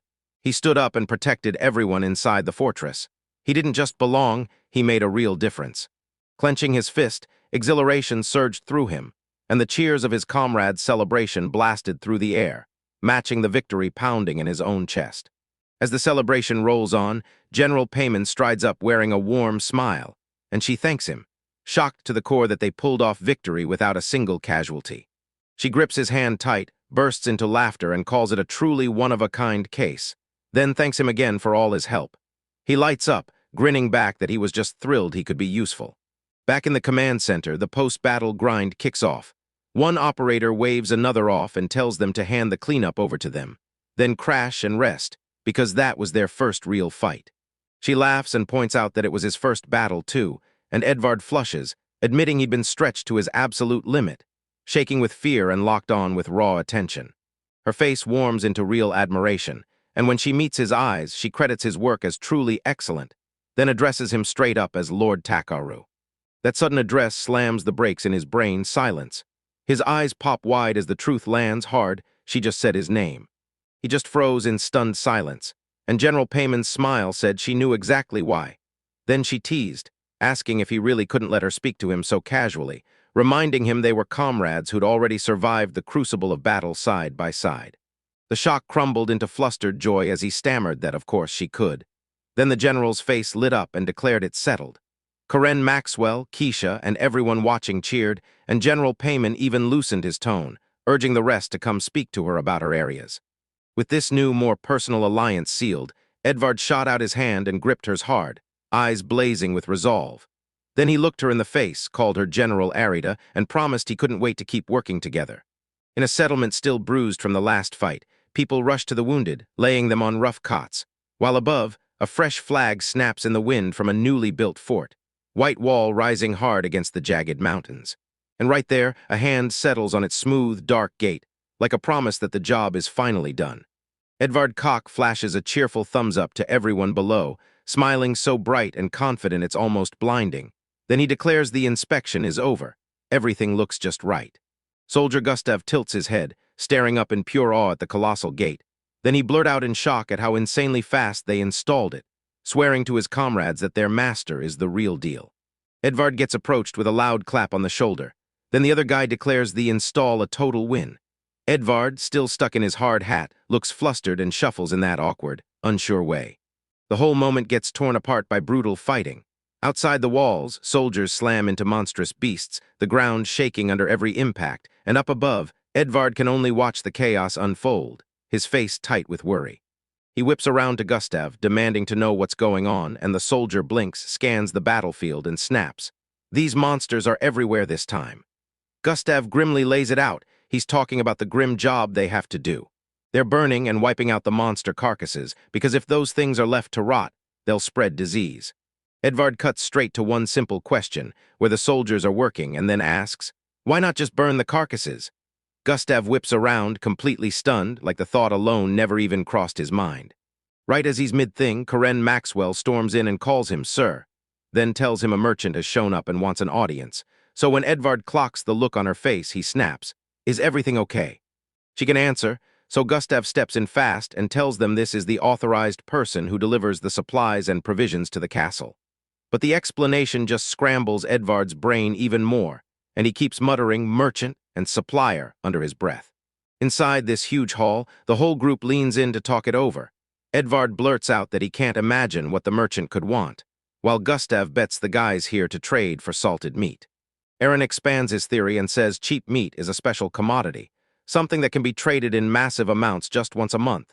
And the moment Edvard hears it, his jaw drops and all he can do is stammer in pure disbelief. Edvard's worst fear finally spills out in a violent shout, because the meat, it's monster meat. And that terrifying truth lands on him like a punch. Monster meat is actually edible. Gustav grins and adds even more details, gesturing at a wagon packed with a brand new carcass, saying they use every last bit. Yes, even stuffing the intestines into sausages. Then swears the meat tastes amazing in soups and stews, practically pushing Edvard to try it, while Edvard watches the soldiers hack away and realizes this huge pile of butchering must take a mountain of labor. He nods, then lays out the brutal routine. First, the carcasses get bled and butchered, then they're soaked in a 5% salt bath, and finally they're left to dry in the shade for about a month. Gustav groans that this meat takes a ton of water, there's never enough. Then Edvard gets an idea and points straight to it. A river runs right beside the fortress and they could use it. He leans in as the soldier lays out their nightmare. Because the river's poisoned by mine wastewater, they have no choice but to haul water from underground wells, and with the meat pile growing bigger by the day, that water problem is turning into an absolute headache. The truth clicks in, and he falls silent as the real weight of that logistical bottleneck starts to sink in. Just as his thoughts start to spiral, he's slammed by the sight of more soldiers hauling in a brand new monster carcass, because this fortress runs on one ruthless rule: the meat comes first. So while the pile of slaughter keeps growing, everything else, like cleaning the castle or setting up fancy baths, gets shoved way down the list. Their water shortage hits him like a punch, and suddenly the fancy perks he's been getting feel wrong. He remembers how, back in Japan, he barely even thought about clean water. Then his thoughts get ripped in half when Karen Maxwell steps up and asks what happened with his meeting with the merchant. He freezes, realizes he can't slack off, and swears he'll handle it right now. As he turns, Bamps shoots him a quick thank you. Karen nods and says she'll escort the merchant straight to the office. Karen Maxwell leads the way, and Takumi Kaneshita steps into a bright, spacious room with a sweeping view of the distant mountains. Then, as Karen motions him closer, he can't help but silently wonder what kind of supplier he's about to face. Just then, a young woman in a dark, hooded dress jolts into view, startled and bowing so deeply her hair falls forward. Then she blurts that she's sorry for making them wait. She lifts her head, mild surprise flickering across her face, and Takumi flashes a friendly grin, introducing himself as Takeru Kaneshita, the lord of the castle. She bows again, smiles, and tells him it's an honor to meet him, then introduces herself as Phoebe Bori from the Bori Trading Company. Phoebe blurts out how shocked she is. She really thought the castle lord would be way older, while Takumi lets out an awkward little laugh, admitting he's got zero experience but genuinely wants to work together in the future. Phoebe grins warmly and tells him the truth. She only just inherited her family's business, too, and there's still so much she needs to learn. So really, she insists, he should be the one asking her asterisk for a favor. As they finally settle in, the assistant quietly slips 2 steaming cups of tea onto the table in front of them. Once the refreshments hit the table, Phoebe kicks off the conversation. She says the Bori Trading Company might have its headquarters in the capital, but here in this region they're all about snagging diamonds and loading up on salted meat. She clapped on pure confusion, blurting out, "What just happened?" Beside him, Phoebe Bori fought down a giggle behind her gloved hand, her face snapping with sudden understanding as she breathed out, "Ah, so that's how it is." She quickly drops a polite apology for her reaction and admits she'd heard the summoned beings are terrifying. Then she flashes a warm smile, like she's convinced he's genuinely kind. Praise makes Takomi break into nervous sweat, and he curses inside for how this stupid misunderstanding has spiraled into so much trouble. In the background, Karen Maxwell watches with a hard, stern stare, while Dine Luludora puffs out her outer chest, soaking up the pride like it's a trophy. He rushes to clear everything up, swearing they're not scary at all, they're just students, period. When Phoebe snaps about why he said we, he finally admits the truth. 24 people were summoned in one shot, and right now, they're all in the capital. BB takes it in, eyes sharpening with thought, and she murmurs, "Got it," like the pieces finally clicked. Spotting his chance, he leans in and asks if she knows Mr. Hurai Masato, then practically bursts with excitement, because Masato is their class representative. A knowing grin lights up Phoebe's face, and Takumi shoots forward, frantic, demanding to know if Masato's okay, while she calmly confirms she knows him, smirking that she knows him way too well. She blurts out an apology for dragging him into the mess, then admits she's invited several other summoned people to a reception. Takumi Kaneshita glances back at her, worry flickering across his face as he asks if anything's wrong. The second he hears the names she drops, Imanaka the Saint and Kawaga the Ice Mage, his brain clicks and there they are. His classmates, smiling in a flash of memory, and now his eyes sharpen as he drills down, asking her point-blank about Hurai. Right after his question, Phoebe Bori explodes into laughter, then tells him about here i.e., the non-stop menace who drove the maids and court ladies crazy, harassing them left and right while constantly bragging about how amazing he was. The memory flashes to life, and you can practically hear his loud, boisterous laugh as the maids around him shrink in pure discomfort. With a soft, fond smile, she tells it all. Thank goodness a paladin named Sakatima shut Hurai down cold, sparing everyone from his advances. In the memory, Sakatima grabs and holds the struggling Hurai, and the maids can't help but stare in awe. Then she sighs, dreamy as ever, and whispers, "Sakatima magnificent." Akumi processes the news and feels the tension finally melt out of him. He even jokes that it's a relief to hear the class's worst troublemaker is doing fine. He'd never expected to hear anything this good about Hurai, sitting back with his drink as calm settles in, knowing every one of his classmates is safe and accounted for. From a high window in the fortress, the mountains roll out for miles, while inside, a heated conversation kicks off. They ask Takumi Kaneshita if that giant, transparent panel is his work, and he nods, saying sure is, because he isn't a fighter, so he rebuilds the fortress instead. Phoebe Bor keeps the conversation rolling and tells him she heard the fortress lit up like a beacon during the last full moon, and she nails it, saying it was Kaneshita who did it. He lets out a smug chuckle and gives her the okay. Then she jumps in, asking what other tricks he's cooking up. Then it hits Kaneshita. Gustav's old griping about that low water supply suddenly snaps into place, and the realization lands like a punch. He blurts it out, wondering if they should install a plumbing system, leaving Phoebe completely stunned. As Phoebe sinks into deep thought, she keeps staring while Sisha, right there beside her, stands there looking totally lost as the conversation spins in a new direction. The plan locks itself into Kaneshita's head, and he throws the idea out with fire. He's going to wire up a water system across the whole castle and even out at the mountain's base. He's absolutely certain once it's finished, their work will explode in productivity, and he's begging for their backing to keep going. Her expression snaps into pure, unfiltered joy, and a brilliant smile erupts across Phoebe's face as she drinks in the sheer scale and genius of his proposal. Phoebe dips into a deep bow, heart pounding with respect, and thinks, now I bow again asterisk. She's overwhelmed, but still promises she'll set up a meeting soon, then asks him to come to their association. When he flashes a bright, joyful smile, she blurts out an eager apology for being so forward. Karen Maxwell and Kaneshita sit across from a stunned Takumi inside a carriage. And when he finally looks up, the wild chaos of the past events leaves him utterly baffled. She leans in, swiveling to Karen for answers, and then he straight up asks if Phoebe Bori meant a fancy, official business reception. He nods to his own hunch, convinced Phoebe is setting up a banquet just to charm him. And the moment that hits, Kenoshi's face burns, because at 18, he can't believe he's being pulled straight into adult trouble. He slumps into his seat and admits he's not buying this idea at all. Karen tells him to just say no, but warns that Phoebe is crazy about his power and will go to any length to get him on her side. Her vibe turns ice cold as she fires off tactics one by one: alcohol, bribes, women, and even blackmail. Kenoshita snaps back, his face etched with pure, shaking terror. In the blink of an eye, she snaps back into her cool, professional mode, fixing her glasses like nothing happened. She steadies the rattled young man and promises him, if she's walking with him, he's safe. Then she leans in and asks, straight up, what he plans to do with his afternoon. Fear snaps into pure resolve. He clenches his fist, declares his next move on the spot, and vows to install a full water supply system for the fortress and its residential buildings, leaving Karen and Phoebe stunned for a beat. Inside the office, Sisha quizzed Takumi Kenoshita about what he'd do for the rest of the afternoon. And as he sat across from Karen Maxwell with his chin propped in deep thought, Takumi suddenly declared he was set on installing a water supply system for the fortress and every one of its residential buildings. Karen's declaration hits her like a punch. She blinks at his proposal and questions him again and again. A water supply. He doesn't argue, just gives her a steady nod.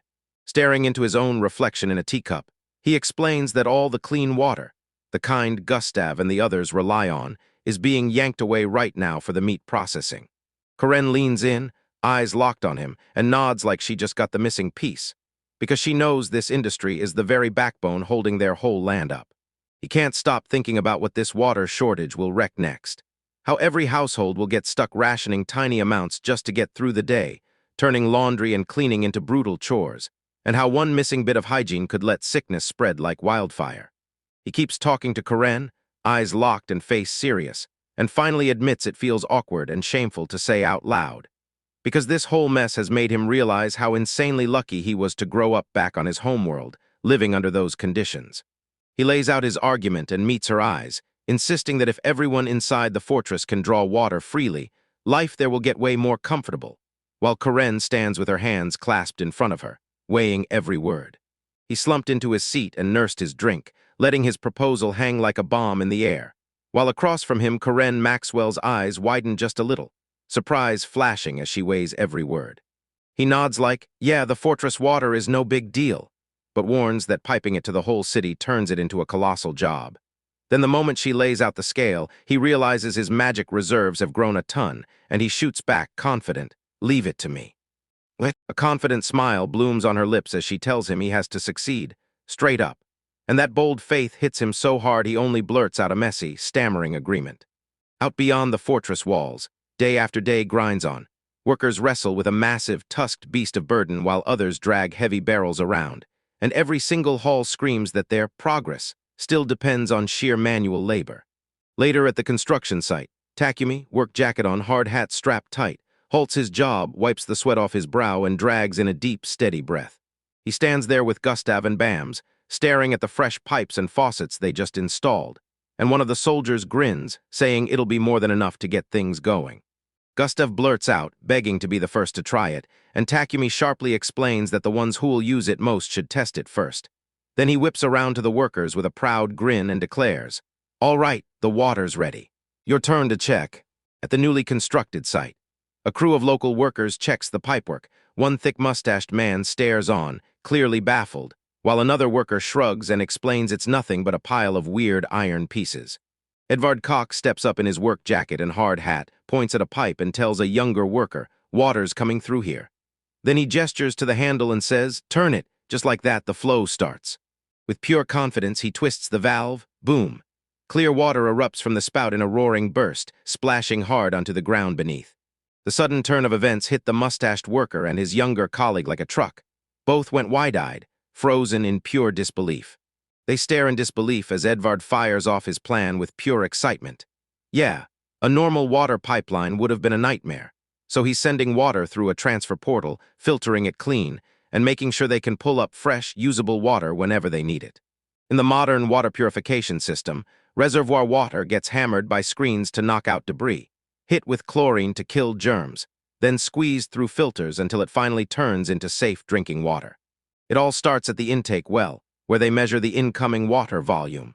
Then the water gets dumped into a mixer, purification reagents hit it, and it flows into the flocculation chamber, where those chemicals force the impurities to clump together so they can rip them out fast. Hard Coke points at the fresh tap, telling both workers the water is clean and safe. Then one mustached man leans in and checks the whole setup like he's hunting for trouble, while his younger partner watches with equal parts curiosity and doubt. The mustached worker, still on edge, stammers about whether they can really handle that much, panicking over the supply being too limited. But Edvard laughs it off and tells him the portal will spit out more than enough, so they should go wild with it, until the two men just stand there, frozen, their faces blazing with shock and pure awe. A wave of astonishment ripples through the room, pulling in the other staff as they crowd around. Then a man with hair tied back flashes a grin and asks what they think of their new master. The workers break into laughter, half in disbelief, fully impressed. Edvard clocks that he probably blew their minds again, so he just pushes them to roll up their sleeves and get to work with the new equipment. With his push, the whole facility erupts into motion. Lockers clatter, water roars, and that big utility room turns into a buzzing hive as staff. Even the maids who just got hit at Sisha rush in to grab the endless clean water, scrub the produce, and fill basin after basin. Even from outside, you can feel the hustle inside the building, like the whole place is working at full power under that blinding sun. Elsewhere, the workday finally shuts down. Takumi Kaneshita drags his hand across his face, lets out a slow breath, and realizes with a jolt that the whole day is already gone. He's standing alone in the silent washroom, gripping his hard hat when a wild thought hits. Yeah, he rushed, but there's still plenty of time left. Edvard Koch surged with confidence, his magical energy still brimming, and he immediately figured he could smash through the city's infrastructure next. His train of thought got yanked to a stop when he suddenly found himself in a hallway with Karen Maxwell, Gustav, and Bamps, and Karen snapped, "Gustav!" So Edvard blurted, "What's going on?" Gustav grinned and said he was just telling Karen to get ready for their trip into the city. Gustav leaned in close to Edvard with Bamps right beside him and called him Master, then said straight up that now they were his subordinates they could drop the formalities. That sudden wave of familiarity hit Edvard like a punch. His face went hot, and he stammered, struggling to talk to his elders so casually. As he fumbled for the right words, Gustav and Bamps closed in on both sides, and Karen's sharp voice sliced through the air, warning them to act like they belonged to the master of the fortress. Her words hung there, and Edvard just stared down at the hard hat in his hands, mind racing at the sudden twist. Then he tilted his gaze upward, soft blush spreading across his cheeks, and a tiny please smile promise flickered on his face. He's flooded with relief, then he lights up, grinning as he thanks Gustav and Bamps for backing him up. Behind him, Gustav smirks and admits that his stiff manners still slip out sometimes, and Bamps bursts into a laugh, nodding like he totally gets it. As the three stand side by side, Kara Maxwell watches from a doorway, smirking to someone out of sight that they were just talking, and laughing at how fast he snapped back into that polite voice. Gustav breaks into a big hearty laugh, scratching the back of his head. A creaky-covered wagon rattles down a muddy dirt road, grinding across endless hills beneath a heavy, cloudy sky. The journey's officially underway. The wagon jostles them non-stop, and Takumi Kaneshita squeezes in beside Sisha, Kara Maxwell, and Gustav, because the ride is brutally rough, and that cramped space gives them zero comfort. Clean skates over to Sisha, brows pinched with worry, and asks in a low voice if she's truly ready for what's about to hit her. Sisha's face twists in horror. She chokes out a nasty, gut-turning sound, yet she still grits her teeth and shouts that she's ready for anything. Her loud confidence crumples in seconds. She slumps over, turning pale as a ghost, and Takumi catches it with a sweat drop. She's seconds away from throwing up. The scene snaps back an hour earlier, where Karen Maxwell says it straight. They're not going on any picnic, while a chipper Keisha grins and lifts a packed lunch in medicine, promising she'll tie it up tight so nobody can peek. Right back in the present, as they're about to leave, Takumi snaps, "Are we going now?"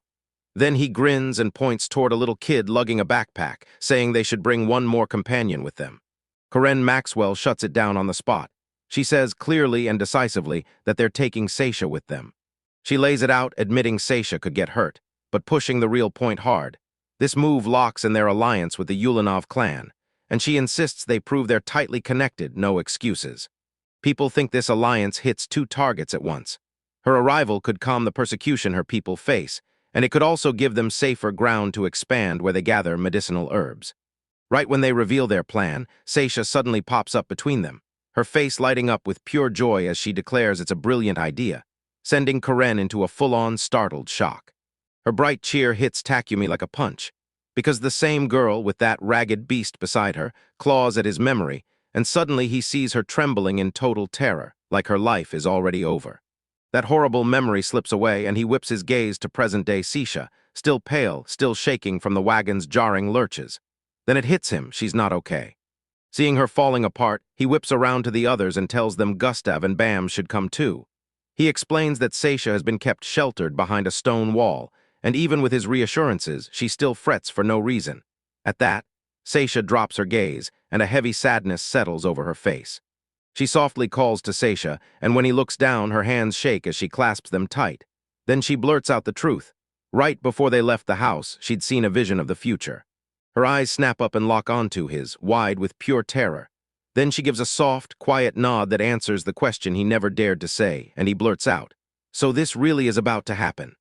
Now deep inside their carriage, Gustav and Bam's finally sliding in beside them. Keisha slaps a folded piece of paper into view and tells them it's the whole reason her heart's been in knots. The moment she says that, the two fresh guards stare at it, completely baffled. The note is packed with a cryptic warning. It starts by telling him not to fear, then it boldly predicts that death itself will pave the way to prosperity, and that rebirth and a fresh bloom are about to explode into the world. That one word hits Sisha like a bolt of fear. He whips his gaze to Takumi and snaps, "Death! Did you just say death?" Then he stares hard at the paper, his face tightening as the dark prophecy sinks in. To come eat Kaneshita's eyes, he scanned the document in his hands, brow locked tight as dread crawled up his spine. Because in the twilight, a Sisha girl would die, but the page also dangled a warped glimmer of hope, saying death is the price of prosperity and rebirth would make her bloom again. His eyes snapped to the last line, and unease hit him like a jolt, as if he suddenly couldn't believe what he was reading. The question hangs there as he tilts his gaze upward. Sisha Mayuga stands before him, face twisted with terror. Tears spill fast as she clutches her hands together, voice shaking as she begs to know if she's really about to die. He rushes in to steady her, forcing her to breathe and calm down. He flips back to the document and tells her, "Yeah, it talks about death, but it also hints at rebirth." Then he warns that when he stares at his own future, everything stays blurry until after the moment hits, and only then does the meaning snap into place, so he leans in and grills her about her predictions. Do they always come true? And with a sharp tone, he points out their track record, only 87% accurate.